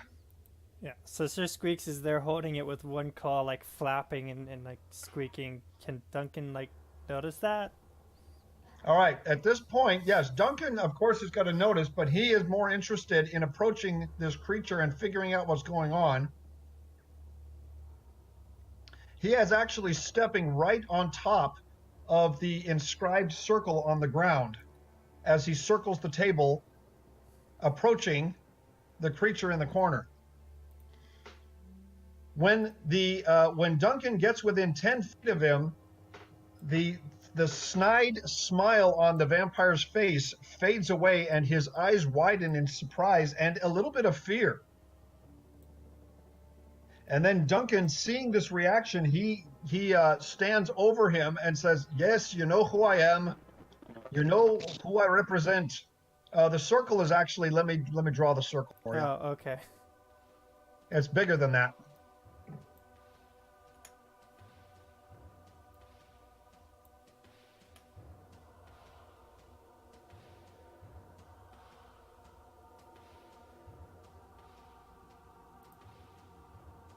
It actually spans most of the room.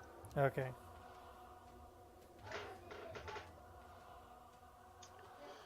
All right. You know who I am. You know what I can do. I need some answers, and I can let you live. Instead, the vampire turns and thrusts the effigy into Duncan's face. Whereupon, How rude. when it touches Duncan's muzzle, it actually catches fire, and the vampire shrieks in surprise and drops it onto the ground.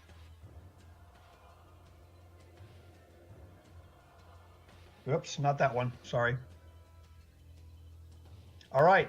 So if you guys want to enter combat and attack this guy, you can do that. It seems that Duncan is more interested in getting information. I'm more interested in getting information. Just a moment. I'm all the way in the hallway, and I'm pretty sure I wouldn't get there before anything really finished. I want to close this book, though. Okay, I'm going to be back in a little bit. My family's doing scriptures and prayer. Very well. By the way. Kind of in the back of that line there, anyway. Hopefully along Marcus, the it's a line, little yeah. windy. So can Faluco go and close the book?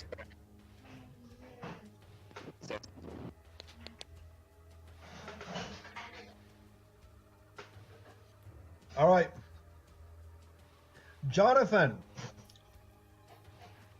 He motions to you, Marcus, and he's holding a small pouch in his hand. He's actually motioning that he's going to throw it to you.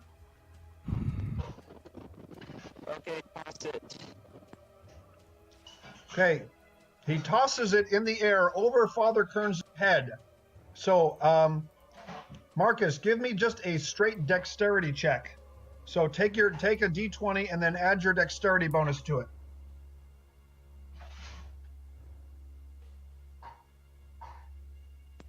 Okay.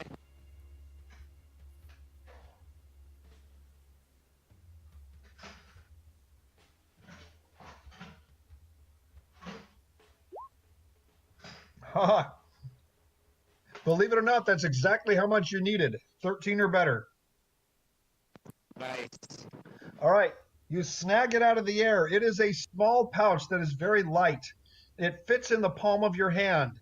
And when you open it, you see that it is full of some sort of fine sand or dust. And Jonathan makes the motion of taking a pinch of the powder and then points over to the book.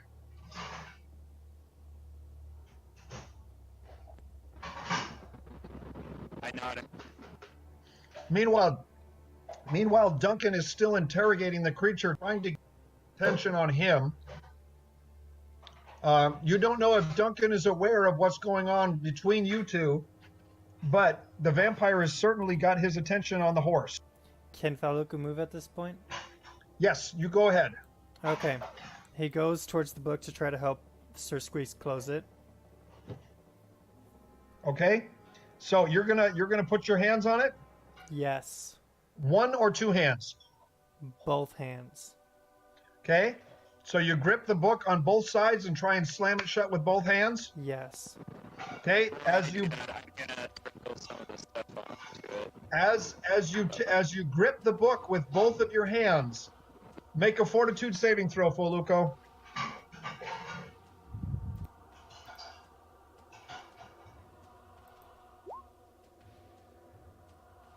Okay, so you have saved for half damage.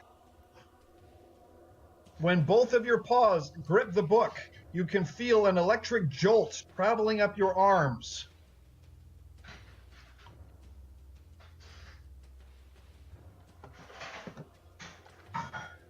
All right. Okay, you have only taken 2 points of damage because you saved for half. There we go. Surprised. All right. So now that you have successfully gripped the book, give me a strength check from both you and Sir Squeaks. Very nice. And Sir Squeaks?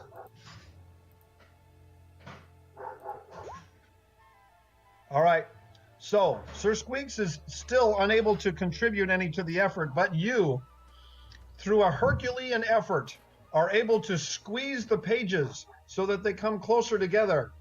You feel like you are trying to close an anvil. But you are making very slow progress. I give a sharp look at Marcus. I'm like, you could just kind of stand there? No, I said that I'm gonna toss the stand onto it. Toss All right. a little bit of the stand onto it.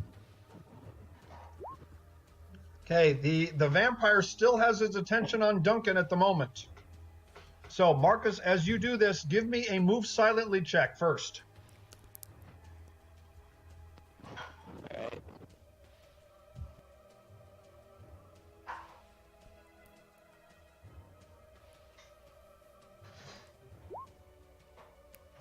Oh, shoot. Okay. Seemingly for the first time, the vampire turns attention to you. And his face gets a look of horror upon it. And then he snarls as he lunges at him. Duncan, meanwhile, snaps at him, trying to grab him out of the air from charging you. So, first I will do a acrobatics check for the vampire. Okay, and then I will get a I will get a grapple check from Duncan.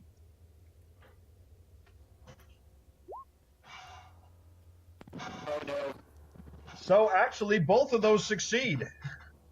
So the vampire lunges and jumps into the air, clearing the table, but at the same time, Duncan reaches out and grabs the shroud of his cloak and halts his progress, causing the vampire to stop just at the edge of the table and out of reach of the book. So, Marcus, you take a pinch of the sand and pour the book just at the page that Foluco and Sir Squeaks are trying to close. As you do so, the sand, when it comes in contact with the pages, the ink from the pages seems to be sucked up into the sand, and the pages go blank while the sand takes on the color of the ink. Immediately, the purple and green tendrils shimmer and then disappear, and the circle is dispelled. And do I close the book? No, you don't. No, you don't. You're still trying to close it. But you can feel that if you continue to hold both hands, that you will continue to take shock damage. No, I'm still The gonna vampire close it. lets out a cry of dismay and turns to attack you. Me? All of you. So at this point, Should we roll initiative? yes, go ahead and roll initiative. Now, Sir Squeaks and Foluco already rolled before. I'm going to disregard those. Have you?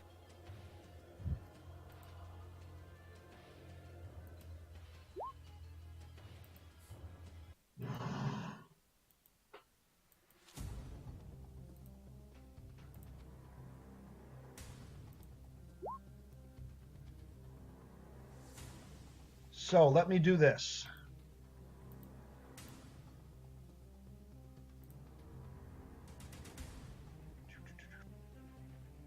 Where's the button?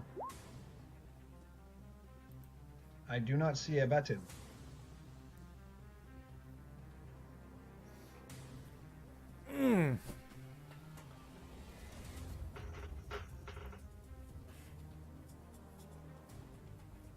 So, Renji.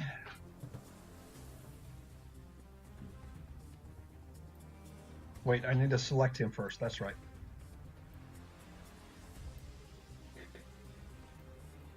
There it is. Mira. Okay, Jonathan. Okay.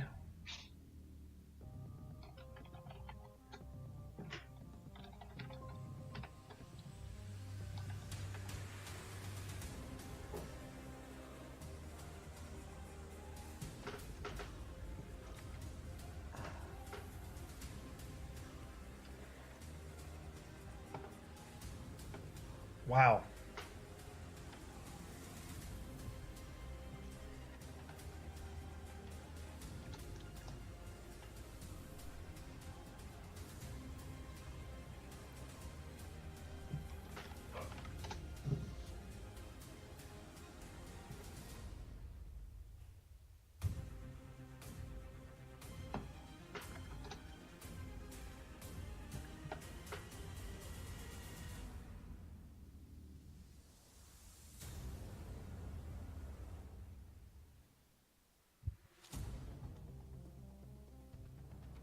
I think that's about right. Okay.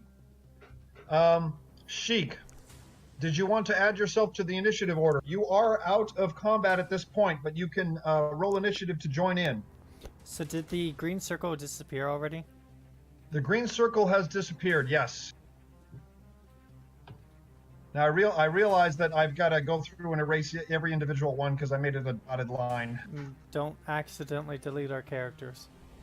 Nope, yeah, I'm trying not to. I do that all the time. Good thing Control Z works.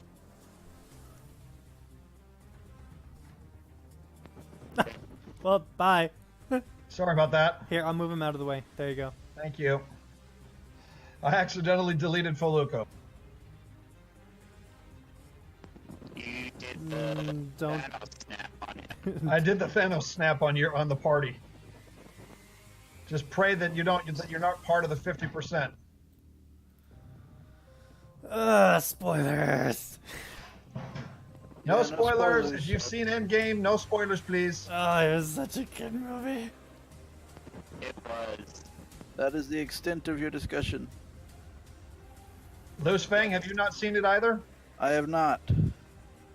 Well, then you and me both, my friend. I do not want to be responsible for a player kill tonight. All right, Loose Fang, what are you going to do? Oh, my first? Yeah, you are. No, Unless Sheik, no, Sheik, no, did you he's- want to add yourself to the initiative? He is not first. I am first with 24.04, but you deleted me. Oh, you're right. I did. My bad. Go ahead and re-roll your initiative just to add yourself, and I will adjust your score.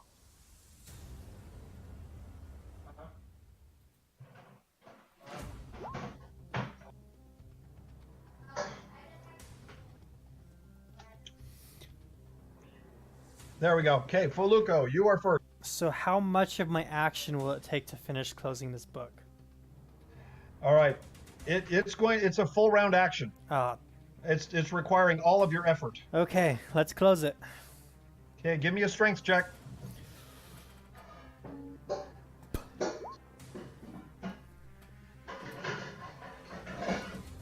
All right. All right. You do succeed in closing the book. Make a fortitude saving throw as you take further shock damage.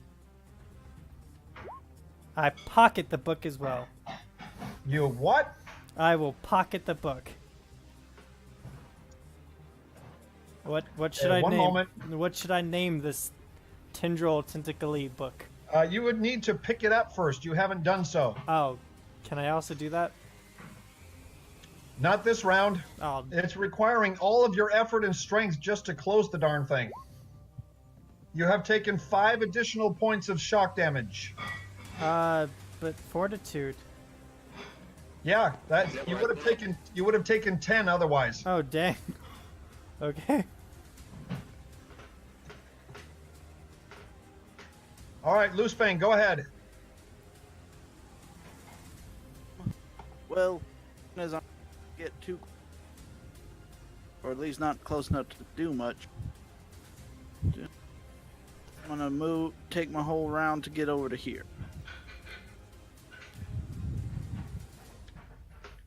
I see it. Okay, cool. All right, Sheik, are you with us? Cheeky That's sheep. probably why he. Oh yeah, he left to go do prayer with his scriptures. family. Yeah. That's right.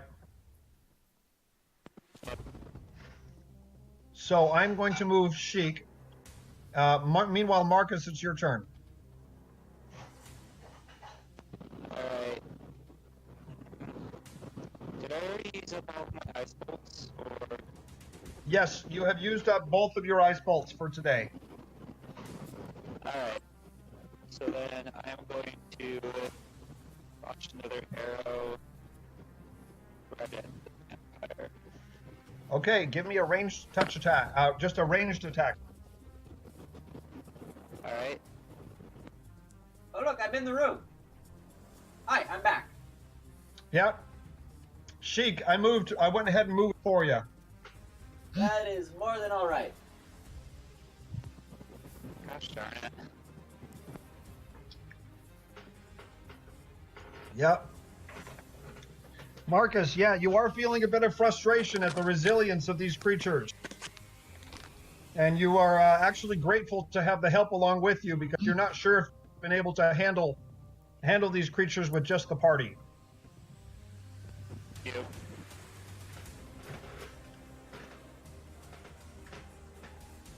Meanwhile, Mira, I'm checking her character sheet.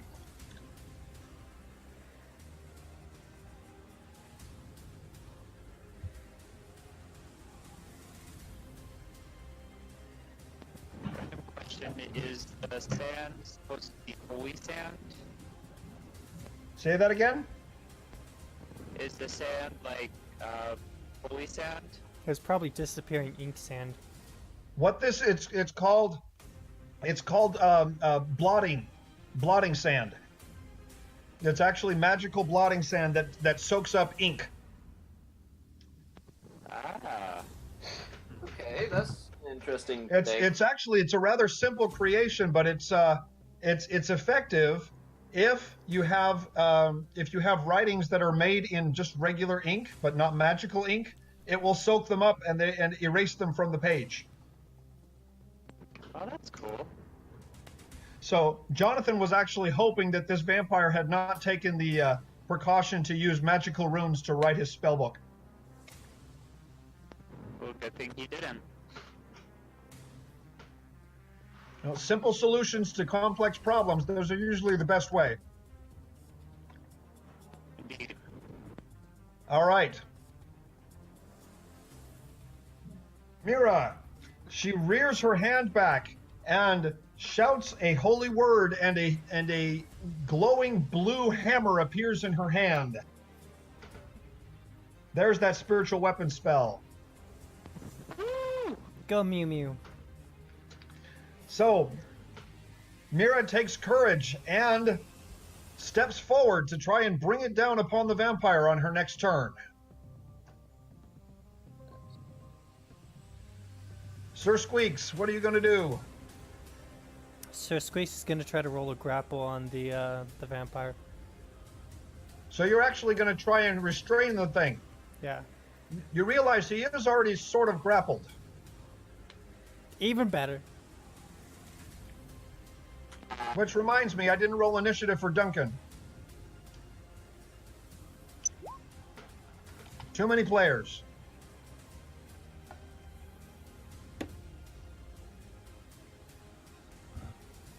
A lot of PCs.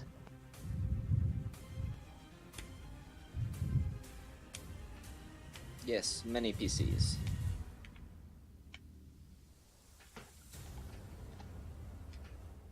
Oh, he would have gone before.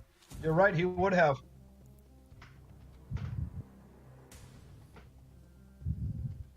Well, but what he's doing is he's spending his turn trying to restrain the vampire.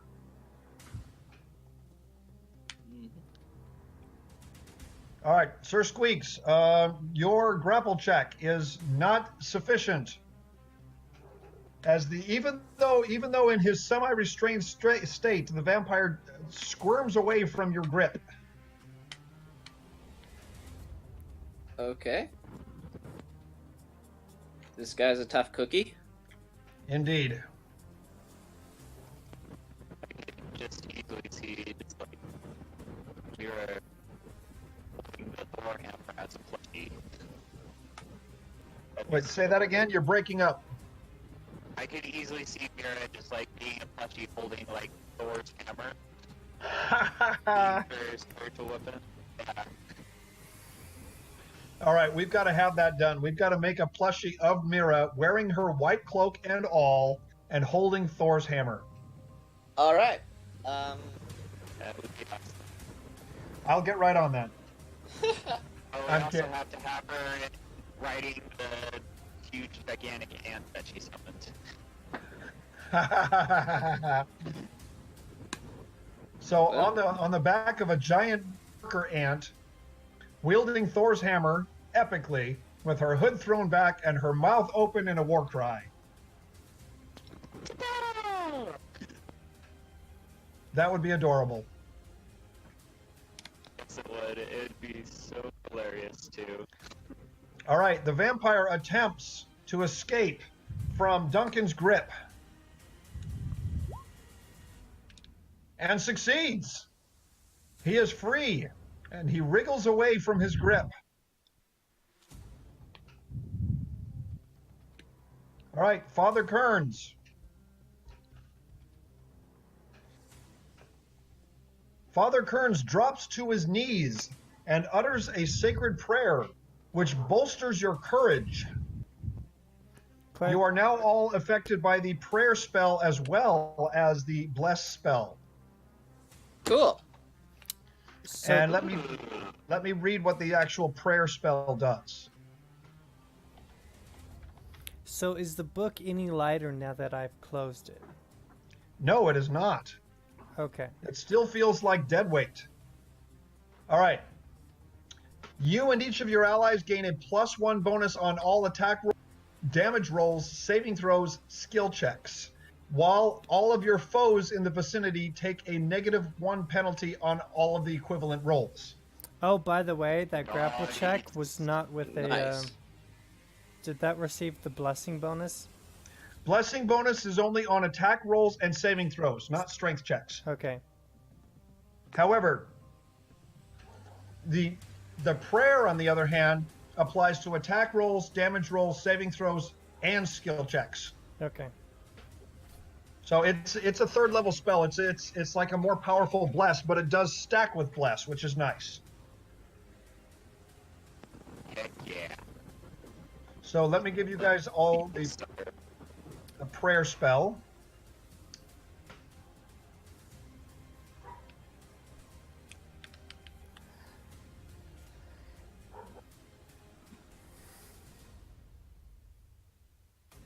Where's the icon?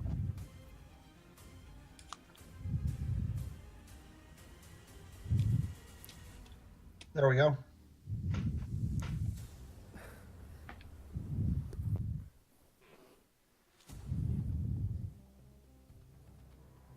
All right. Meanwhile, Jonathan is up next. And he is, oddly enough, he is staying far out of the room. Even though he sees that the circle has been dispelled. Perhaps because it is too crowded, or because he doesn't want to hurt anyone. Trying to shove his way through, but he is staying out of it for now.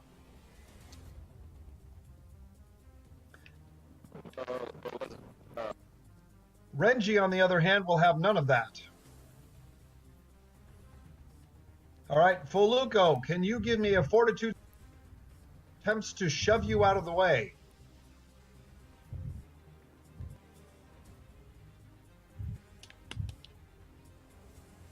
Yes.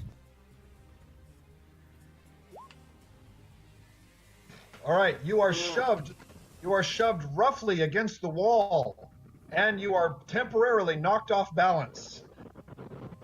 On your next move, you can either move or have a standard action, but not both. But Renji uses the opportunity to push past you and closes the distance with the vampire. Duncan, at his side, rears up on both hooves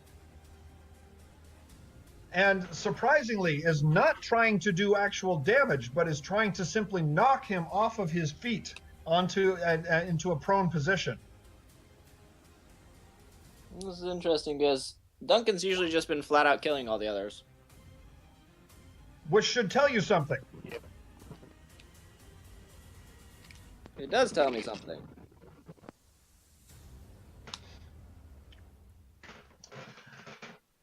But again, the vampire is able to dodge his efforts, and Duncan is unable to knock him off of his feet.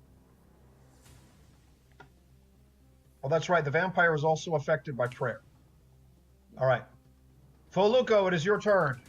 You can either move or you can act, but you cannot do both. In kind return, I roughly push past Renji to right there. Really? Okay. Then Renji is going to make a fortitude saving throw.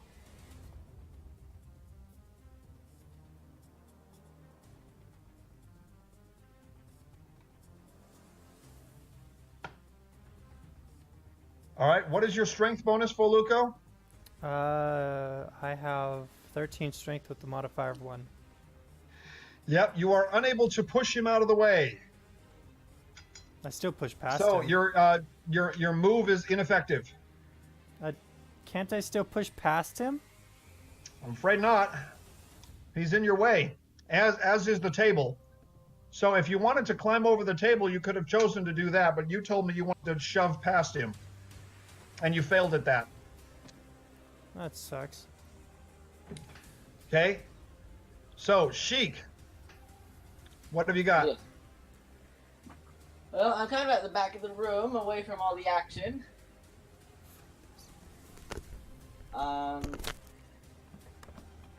Can I safely shoot past Father Kern's Mira, or can I maybe throw a rock for non-lethal?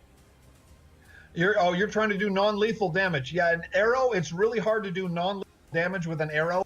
Yeah, I'll pick up a rock. I kind of pick up that Duncan's not trying to kill this one for some reason.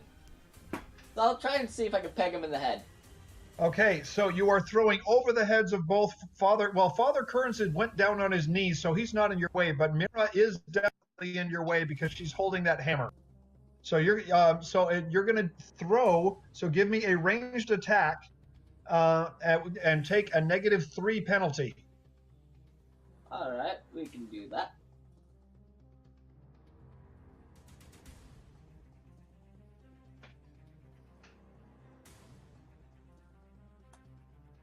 -3.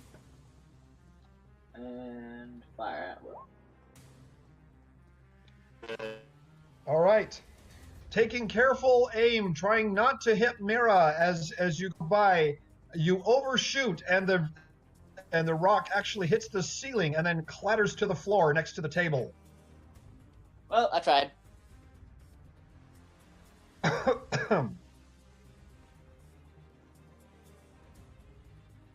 All right. Loose Fang. Yeah, it's awful crowded in here. Small quarters. You could try and hop up on the table. Yeah. That would just require a jump check. Yep. Either jump or climb, whichever one you choose. I have a better.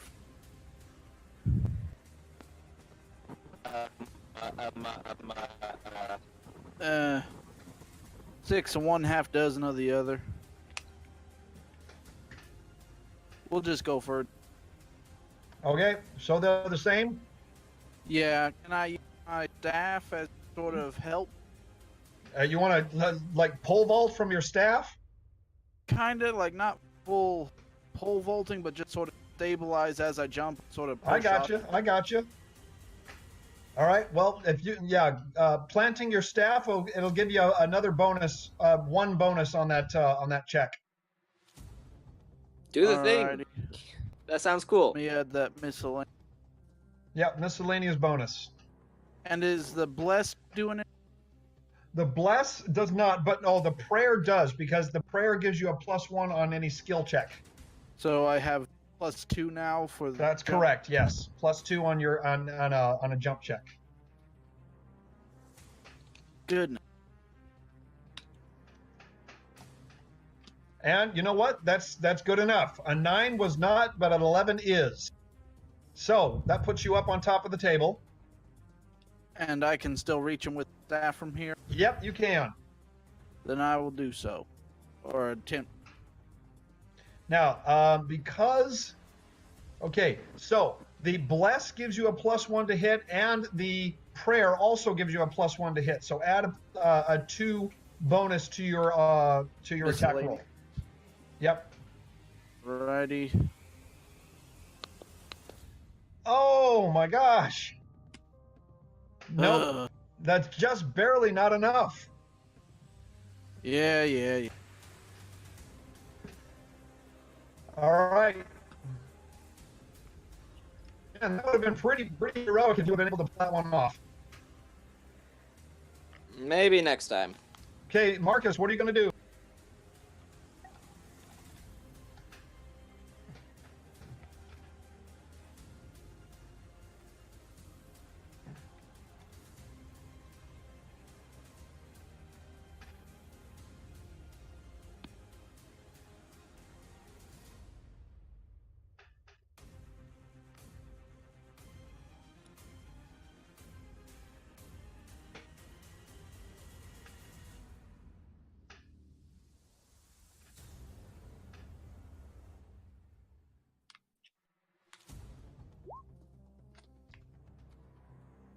Hello? Oh, Feluco? You skipped me. So Marcus, are you trying? No, yeah, Marcus, it's your turn. Yep.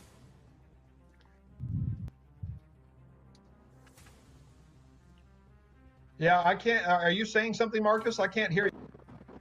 Sorry, first I'm going to do a spot check. Give me 1 second.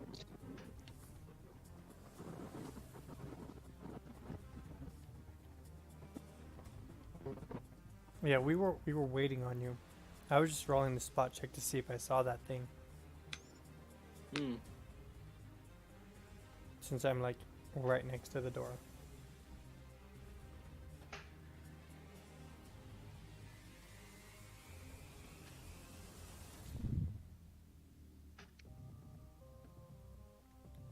Now, it was and Mira and Marcus the previous night who woke up to go see the creature that Duncan was that correct? And me, Faluco, since I was already awake. It was Faluco, okay.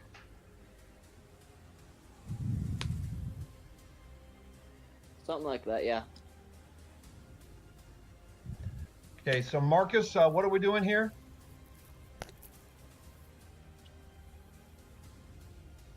Marcus, are you still with us?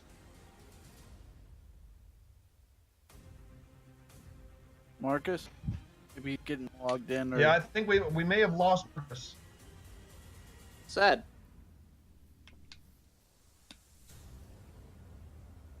Let me check on Discord. Yeah, he's still in the voice chat.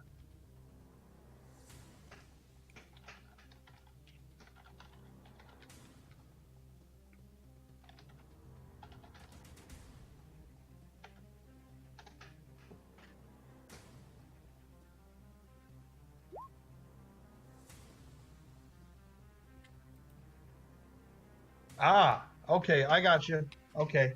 Yeah, Marcus, we're not hearing you in voice chat, so you may have to type. Okay.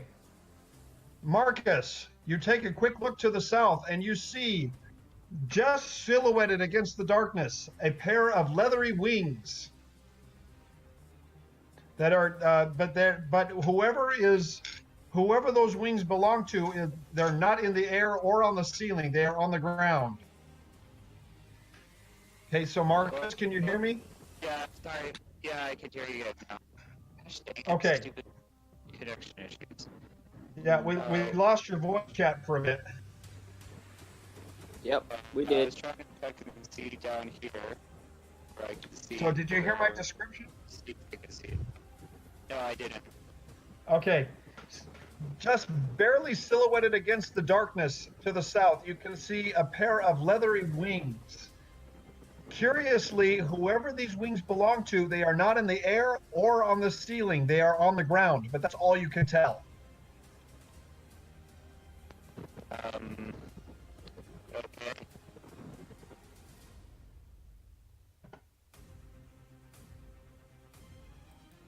All right, so are you going to take an action now? Yes. One second.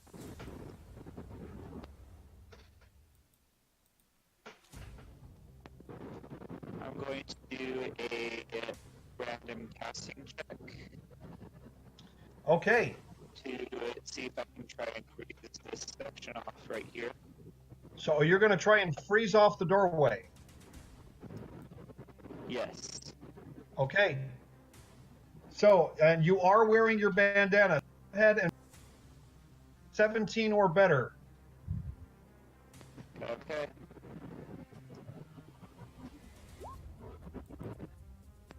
I'm afraid not. You do, however, succeed in making a frosty outline on the doorway. Won't make any difference, though. Dang it.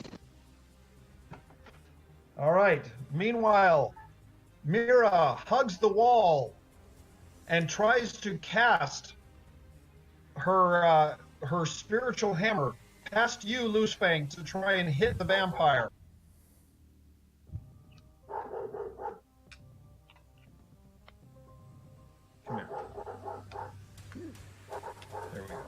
You guys hear the dog barking in the background? Yeah. Oh wait, I forgot to add the bonuses, but still, that is still a hit. She Way to actually got go. a 24.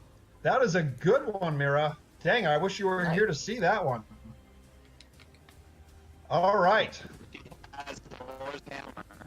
That's what it is. It's not Mjolnir because this is actually a translucent blue and shimmering, which is not Mjolnir. It is a weapon made of pure force, and you can attack opponents at a distance. So it does 1d8 plus 1 point per 3 caster levels. Okay. Okay. So let me roll that. And unfortunately, since this is a force-powered weapon from a spell, you don't get your strength bonus added to damage. So, 2 whole points of damage. How nice. But she did hit.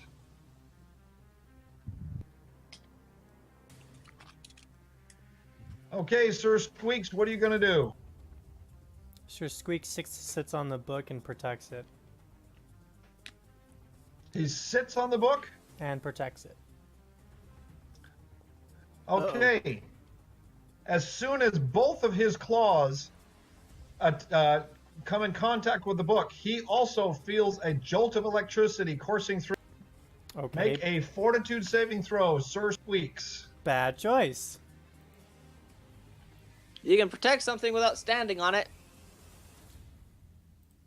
Yeah.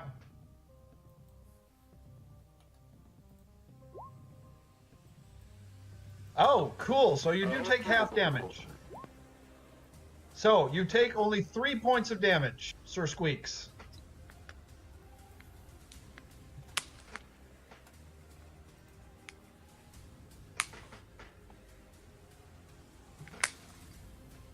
All right.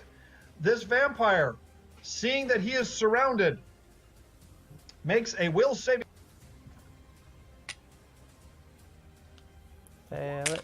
Oh. No, he does not fail it. Oh, but wait. There's more? Now, he's under the effect of the prayer spell, so he gets a -1 to that, but he still succeeds with a 21. Dang, this guy. So, he closes his eyes and tries to sweep his hands out in front of him. And then when he opens his eyes, he seems surprised and dismayed to see that nothing has happened. Hi, buddy. We're all still here. So he looks at Duncan, and he looks at the rest of you, and then he lowers his hands and sits on the floor. Oh. Cool. It seems that he has given up, and he is not resisting anymore. So is combat over? Can we move freely? You guys, if you choose to continue combat, you can do so, but he is not resisting. All right. Cool. Well, so- Squeaks gets off the book, but still protects it. Faluca moves to the vampire and then starts interrogating him. Okay. Watch I'm out. going to move to Duncan and say, why didn't you want to kill this one? Just kind of whisper it to him. So he actually backs. Whoa, hang on. That's Renji. That's not Duncan. There we go. There's Duncan away from the vampire, and he whispers to you, Sheik. He says, I can see into men's hearts. I know if they're evil or not. This one has got the evil in him, but he's conflicted. It's as if he's fighting within himself. He's not like the others. Oh, good to know we're not just murdering all of them for no reason. Well, if I see nothing but pure evil, then there's no redemption, and I send them on their way as the life and death mother describes. But this one, He may yet be turned back toward the light. We'll have to see. So I give him a chance. Do you have any rope on you? I'm afraid I'm fresh out. I got. If you wouldn't mind tying his hands. Yeah. So So what are you going to say as you interrogate him, Feluco? I typed it since you were talking. Sorry, there we go.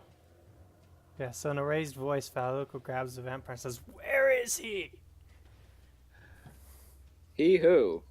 And he looks up at you, and there is genuine fear in his eyes now as he looks between you and Duncan, and then he actually mutters very quietly, "I'm not sure who he is." The one in the Which- north, the ancient one. I think you have to ask Doctor Strange about that one. Hush. You mean the legend? I haven't even met him. I don't even know if he's real. Oh, he's real. Where is he? You're asking the wrong person. He doesn't know where he is. You're asking the wrong person. We're not here. This conclave here is not led by him. We've had no contact with him at all. Conclave? How many others are there? There are 2 that are fully evolved, and there are 6. Well, I don't know how many others have converted, but by last count, there are 6 that have converted, and then we have a number who are staying here for their own safety. Where's the other conclaves? I want to know where I can find this one. You think that we're some sort of integrated society that we can communicate with each other across the miles of land? Do you have any idea how much secrecy we need to keep? I kind of like shove him back a little bit, and like with a fierce look, I like glare at him. You truly don't know who we are, do you? I'm gonna say, hey, look, it's time to be done. He doesn't know. He looks over toward the south of the room, and then he kind of gets a fearful smile on his face. Seeing this, I like shout to Sheik, "Get back!" Okay, hearing that, hop backwards. All right, you can hear the flapping of leathery wings as you see 2 only vaguely humanoid figures appearing at the south door, followed closely by a ghostly black figure that looks to be made of smoke.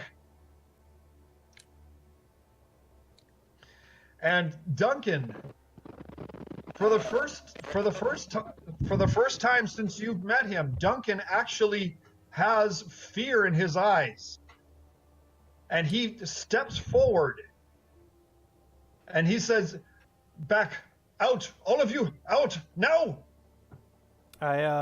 With that, I kind of like make a sprinting run for the other door. I drop back in. I drop back into my old sheep herding days, and I start whistling and yipping and chewing everyone with me. As I'm running, I'm like, "You guys better run! I'm not waiting for you." All right. What did Mira actually? She claps her hand over the dragon pendant and shakes it for a bit before she too panics and leaves the room. Well, I guess we're doing this. Everyone's running off. Bye. I can. Jonathan, let's get out of here. So, Loose Fang, can you give me a will saving throw? Yes. Did everyone else make it out? So far, Sheik is not quite out yet. Yeah, we have Duncan, Loosefang, and myself that are kind of running. All right. Loosefang, yes, you are able to keep your wits about you. And so at this point, you do not revert to your sheep herding days.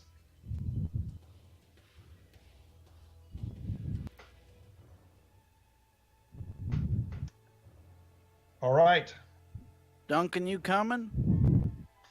Loosefang, as you leave the room, you are suddenly blinded by a bright flash, as if a bonfire. No, a bright shining object has suddenly ignited in the room, and you are forced to turn your eyes away. Do I need to make a fortitude save? In this case, no, you don't. But you cannot bring yourself to look on the light because it is so bright. And it seems to fill the entire room.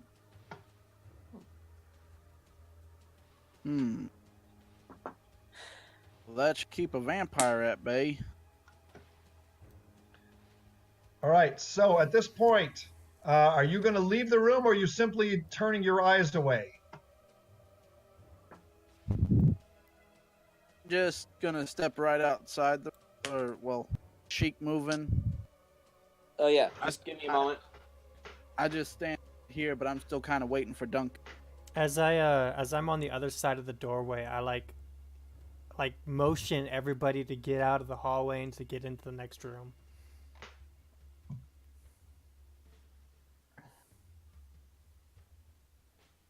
I yell, Duncan, are you coming? So Justin actually emerges into the chamber, panting, while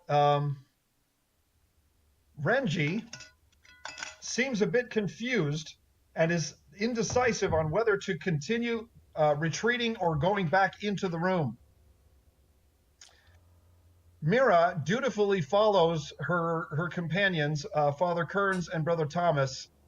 On advice from Duncan, telling everyone to leave, she tried to see if Gothos would appear, but not seeing any results, she also exited. Yeah.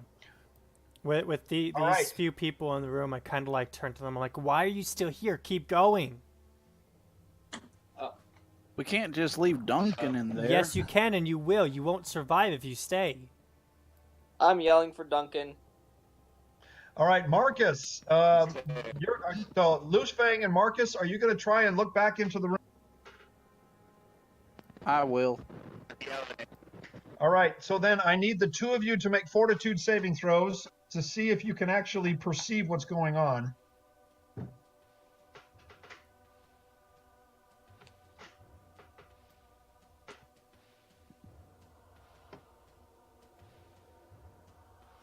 All right, Marcus, as you try and peer into the room, your eyes tears at the brightness, and you have to turn your head away once again. Loosefang, however, you get a glimpse of what can only be described as an angel standing in the room that appears to be standing in the same place as Duncan, and there is a shining light emanating from the two figures together. It is so bright that you can't see anything else. Even the creatures that arrive to the south of the room, you can't see them. And then at that point, you too, your eyes are clouded over with tears, and you're forced to turn your eyes away. You hear coming from the room, "Go quick!" I think we best leave him. I feel like this isn't even his final form. Final form, I love it. This isn't even my final form. It's over 9,000. Get out of here. It's over 9,000. Great.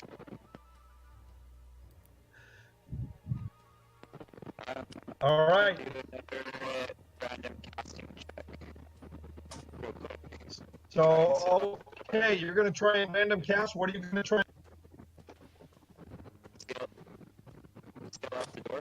You're going to try and seal the door? Yes.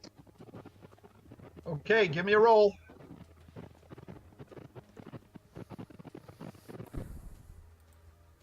That is good. All right. This time, in your desperation, you can feel the dots connecting, and a thick sheet of ice appears in the doorway, emanating from the frost in your hands, and it slowly fills the doorway, creating a solid mass, impenetrable, and you can no longer see into the room. Did you seal off Duncan? Sorry, Would appear so. goodbye. Yes, I believe. I wish you the best of luck, and may Oriana bless you. I like that horse. All We're right. coming back to the horse. Coming back for the horse. All right. You all emerge into the previous room, panting and some sweating. Father Kearns and Brother Thomas and Justin are visibly trembling. And Father Kearns, he turns to the people, to the gathered in the room, and he says, "Did you feel it? Did you feel it?" Feel it. I could see it. What are we What talking did you see? A completely dark figure and 2 evolved vampires. There was no way I was staying in that room. Well, what after that? The bright light thingy. I can only What? imagine that was Duncan. Okay, I figure that much. But we can't stay here. We have to keep going. So, Father Kearns, visibly trembling, and he says, I did not see what you did. You were standing closer to the doorway, but I could feel it. It was a palpable sense of deception. Whoever that was is like the embodiment of falsehood. And we just left Duncan in there with him? He told us to go on our. Told us to get out of. Tarek, I'm gonna DM you something. Okay? In Discord? Yeah.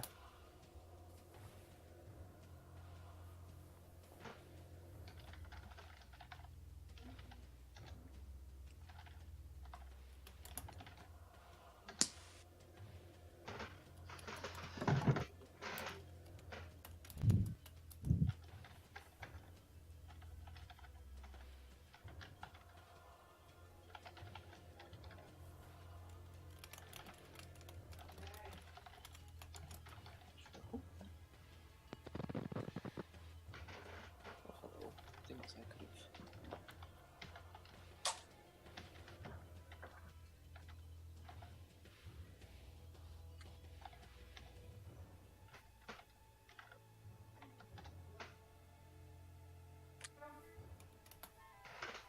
have. Okay.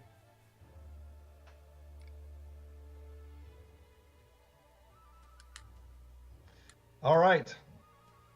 So Father Kearns, he says, you who were standing by the doorway, Sheik, Marcus, Feluco, what did you see? I saw a woman You clad said in you darkness. saw evolved vampires, you say? 2 evolved vampires accompanying a woman clad in darkness. A woman. Yes. Yeah, Marcus, you're robotic. Sorry. Yeah, Marcus, you're sounding robotic. I did it again. Sorry. Father Kearns, I did it again. What did you do? Another life. I endangered another life. Duncan told us to run. I had to. That he did. What, and the bright light. What did that come from? I could only feel. I felt the falsehood and the deception, and then the light came and seemed to ease it. I could not see into the room. What did you see? I look at my paws in shame. to his fame. You can ask him.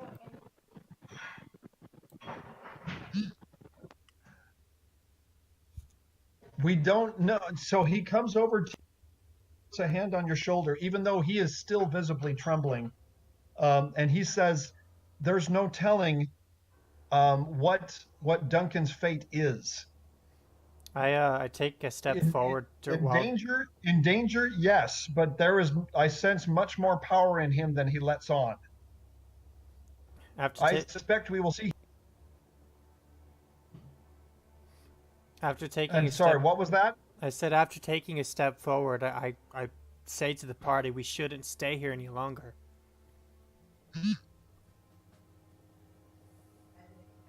All right, the prayer spell has worn off, but blessing is still there. And then I move towards the exit. So Jonathan actually stops you, Foluco. Oh, okay. And he, wait a minute. There we go. Jonathan stops you, and his face is pale, but he is speaking calmly. He says, I am a member of the city guard, and there is this under the city. Your city guard can't handle this. And with that, I brush his hand off and move. Then we need to gather the forces and put them down here. We cannot simply leave these creatures under the city. I could do it. It's either we come in here and put a stop to this, or we evacuate the city, because we can't coexist. You know why I want to speak with the head mage, Jonathan. See, I told you evacuate the city was an option. Jonathan actually turns to you, Marcus, and he actually seems a lot more penitent now, and he offers his hand for you to shake it, and he says, "Forgive me."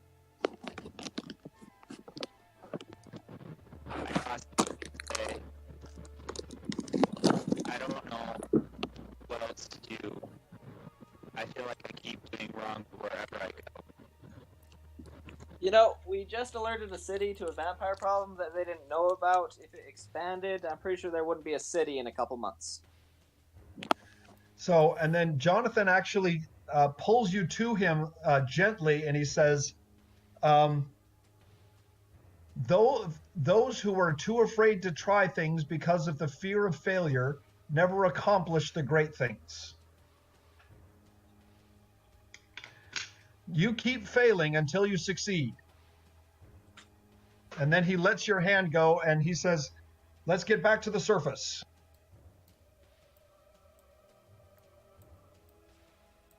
All right. As I'm passing the swine on the way out, I take a double take, and then I look behind me, and I start slaughtering the swine. Hey now. You're slaughtering the swine? Yeah. Can I stop him? Yeah, you can stop him if you like. Apparently that's the only thing slowing the vampires down from taking the city. Then why don't we take them up to the top of the surface and let them live up there? There's no reason to kill them. We don't have time to carry other stuff up there. I'd rather kill them and be done with. Looks like they got working legs. Well, do you want to be the herd dog today? That's my life's work. I can do it. Fine. Herd them then. Alright, let's herd them and maybe sell them. Okay, one moment. Oh joy. It's a herd of pigs. You wanted to keep them. Might not be but pigs are pretty smart. What I and should be good. No, they're getting to a better place, at least for now. Yeah, like on a grill, then in my belly. Do I need to hit you with my crow? Oh my. All right. Let's move the group. If you guys could all move your characters back to the entrance to this cavern area. And I believe this is a good stopping point for this evening. Sounds good. I think so, yes.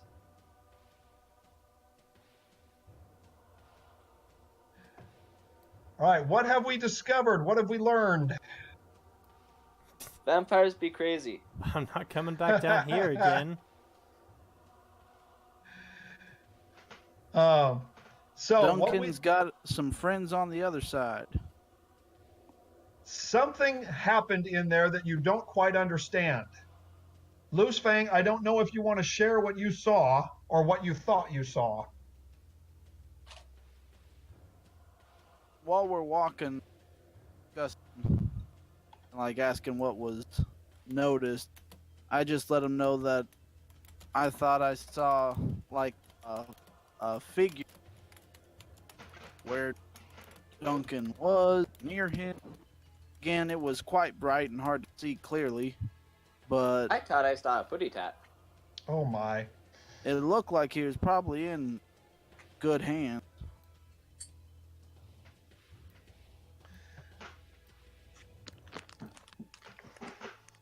All right.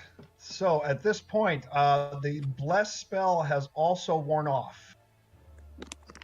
So when we start up next time, we will have a clean slate, minus any spells that you have already cast. But it seems to me that you are intent on going back to the surface. Yeah. Yeah. By the way, do you Alright. guys know what happened to the other vampire that you guys were fighting in there? I don't care. No idea. In all fairness, you probably won't know, so I will just tell you. The light that spread through the room disintegrated him. Oh joy. Ooh. He's gone. So, I guess he wasn't able to be redeemed. Or perhaps that was his redemption. Well, he's a vampire. He can be redeemed in heaven. But you don't know. All right. I guess the definition of curing a vampire is post mortem anyway. Not always. Of course, with a stage 3 vampire, well, yes, that is really the only way to get rid of it. Stage 1, there are some powerful spells that can be cast for removing disease that can reverse it. A stage 2 vampire is curable, but it requires a great amount of power. But there is redemption possible. You missed one. Oh, yep, you're right. I have missed a couple of pigs that have camouflaged themselves against the cave floor. How nice. So we are literally taking any remaining vampire's food source away from them. Pretty much. What do you think? What effect is that going to have? I feel like they're gonna have to come up to the surface. In which case, if we have the city guard ready for them, the sewer grates and etc. You're assuming that you know all of the places where they could emerge. Nope, but I'm assuming that the city guard is at least not incompetent anymore. I hope. Well, you do have a member of the city guard that is an eyewitness now. Can you move us up That to the next floor up? You want me to move you up there? Yeah. All right, one moment. Well, good night, It's y'all. going to be a lot to move. Yeah, I've got a lot to move, so let me do this. Yes. I mean, we could Loosefang, probably thank just you for do joining it all us. Well, tomorrow. I was just wondering if when we get up to the next floor, I could use soften earth to collapse the tunnel entrance, You could do that. and that would be my last spell other than my level 0 spells. So Well, you pretty much exhausted your Oh, yeah. spells for the day. Completely. I'd argue against that mostly because I want to get Duncan out.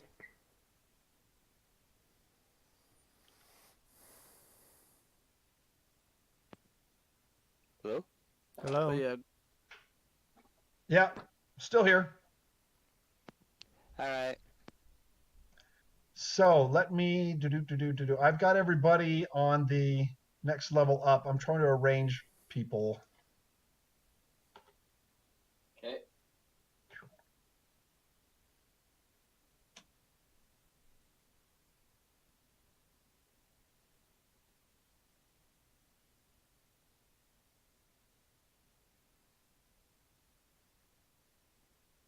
So to answer your like retort, in all fairness, as like my character, he'd rather Yes. trap the threat than worry about Duncan's safety.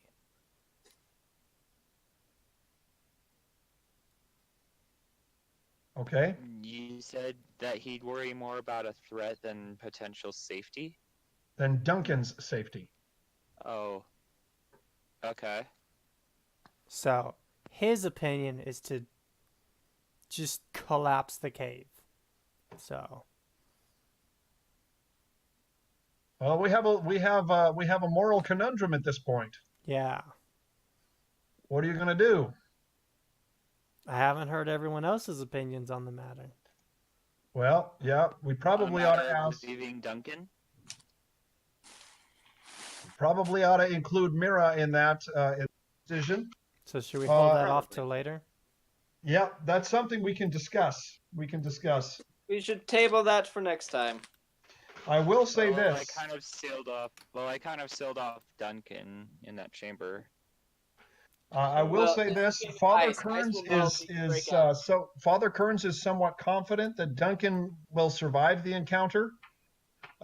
Justin is not sure what to think, but Jonathan, he is in agreement that you should collapse the ah,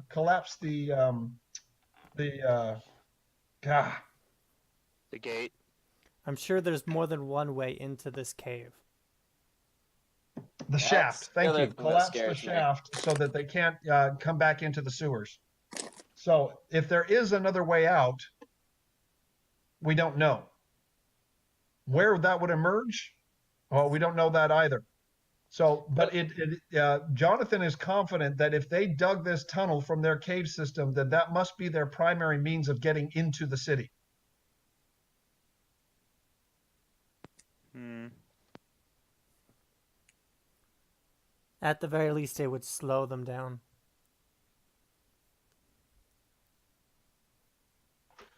All right. So, do I have everybody here? Mm-hmm. Yeah, looks like it.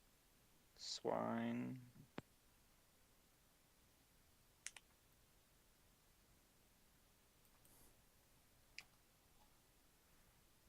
Yeah, I think I've got everybody except Duncan, and I think that's correct.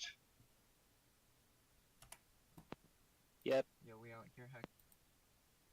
All right.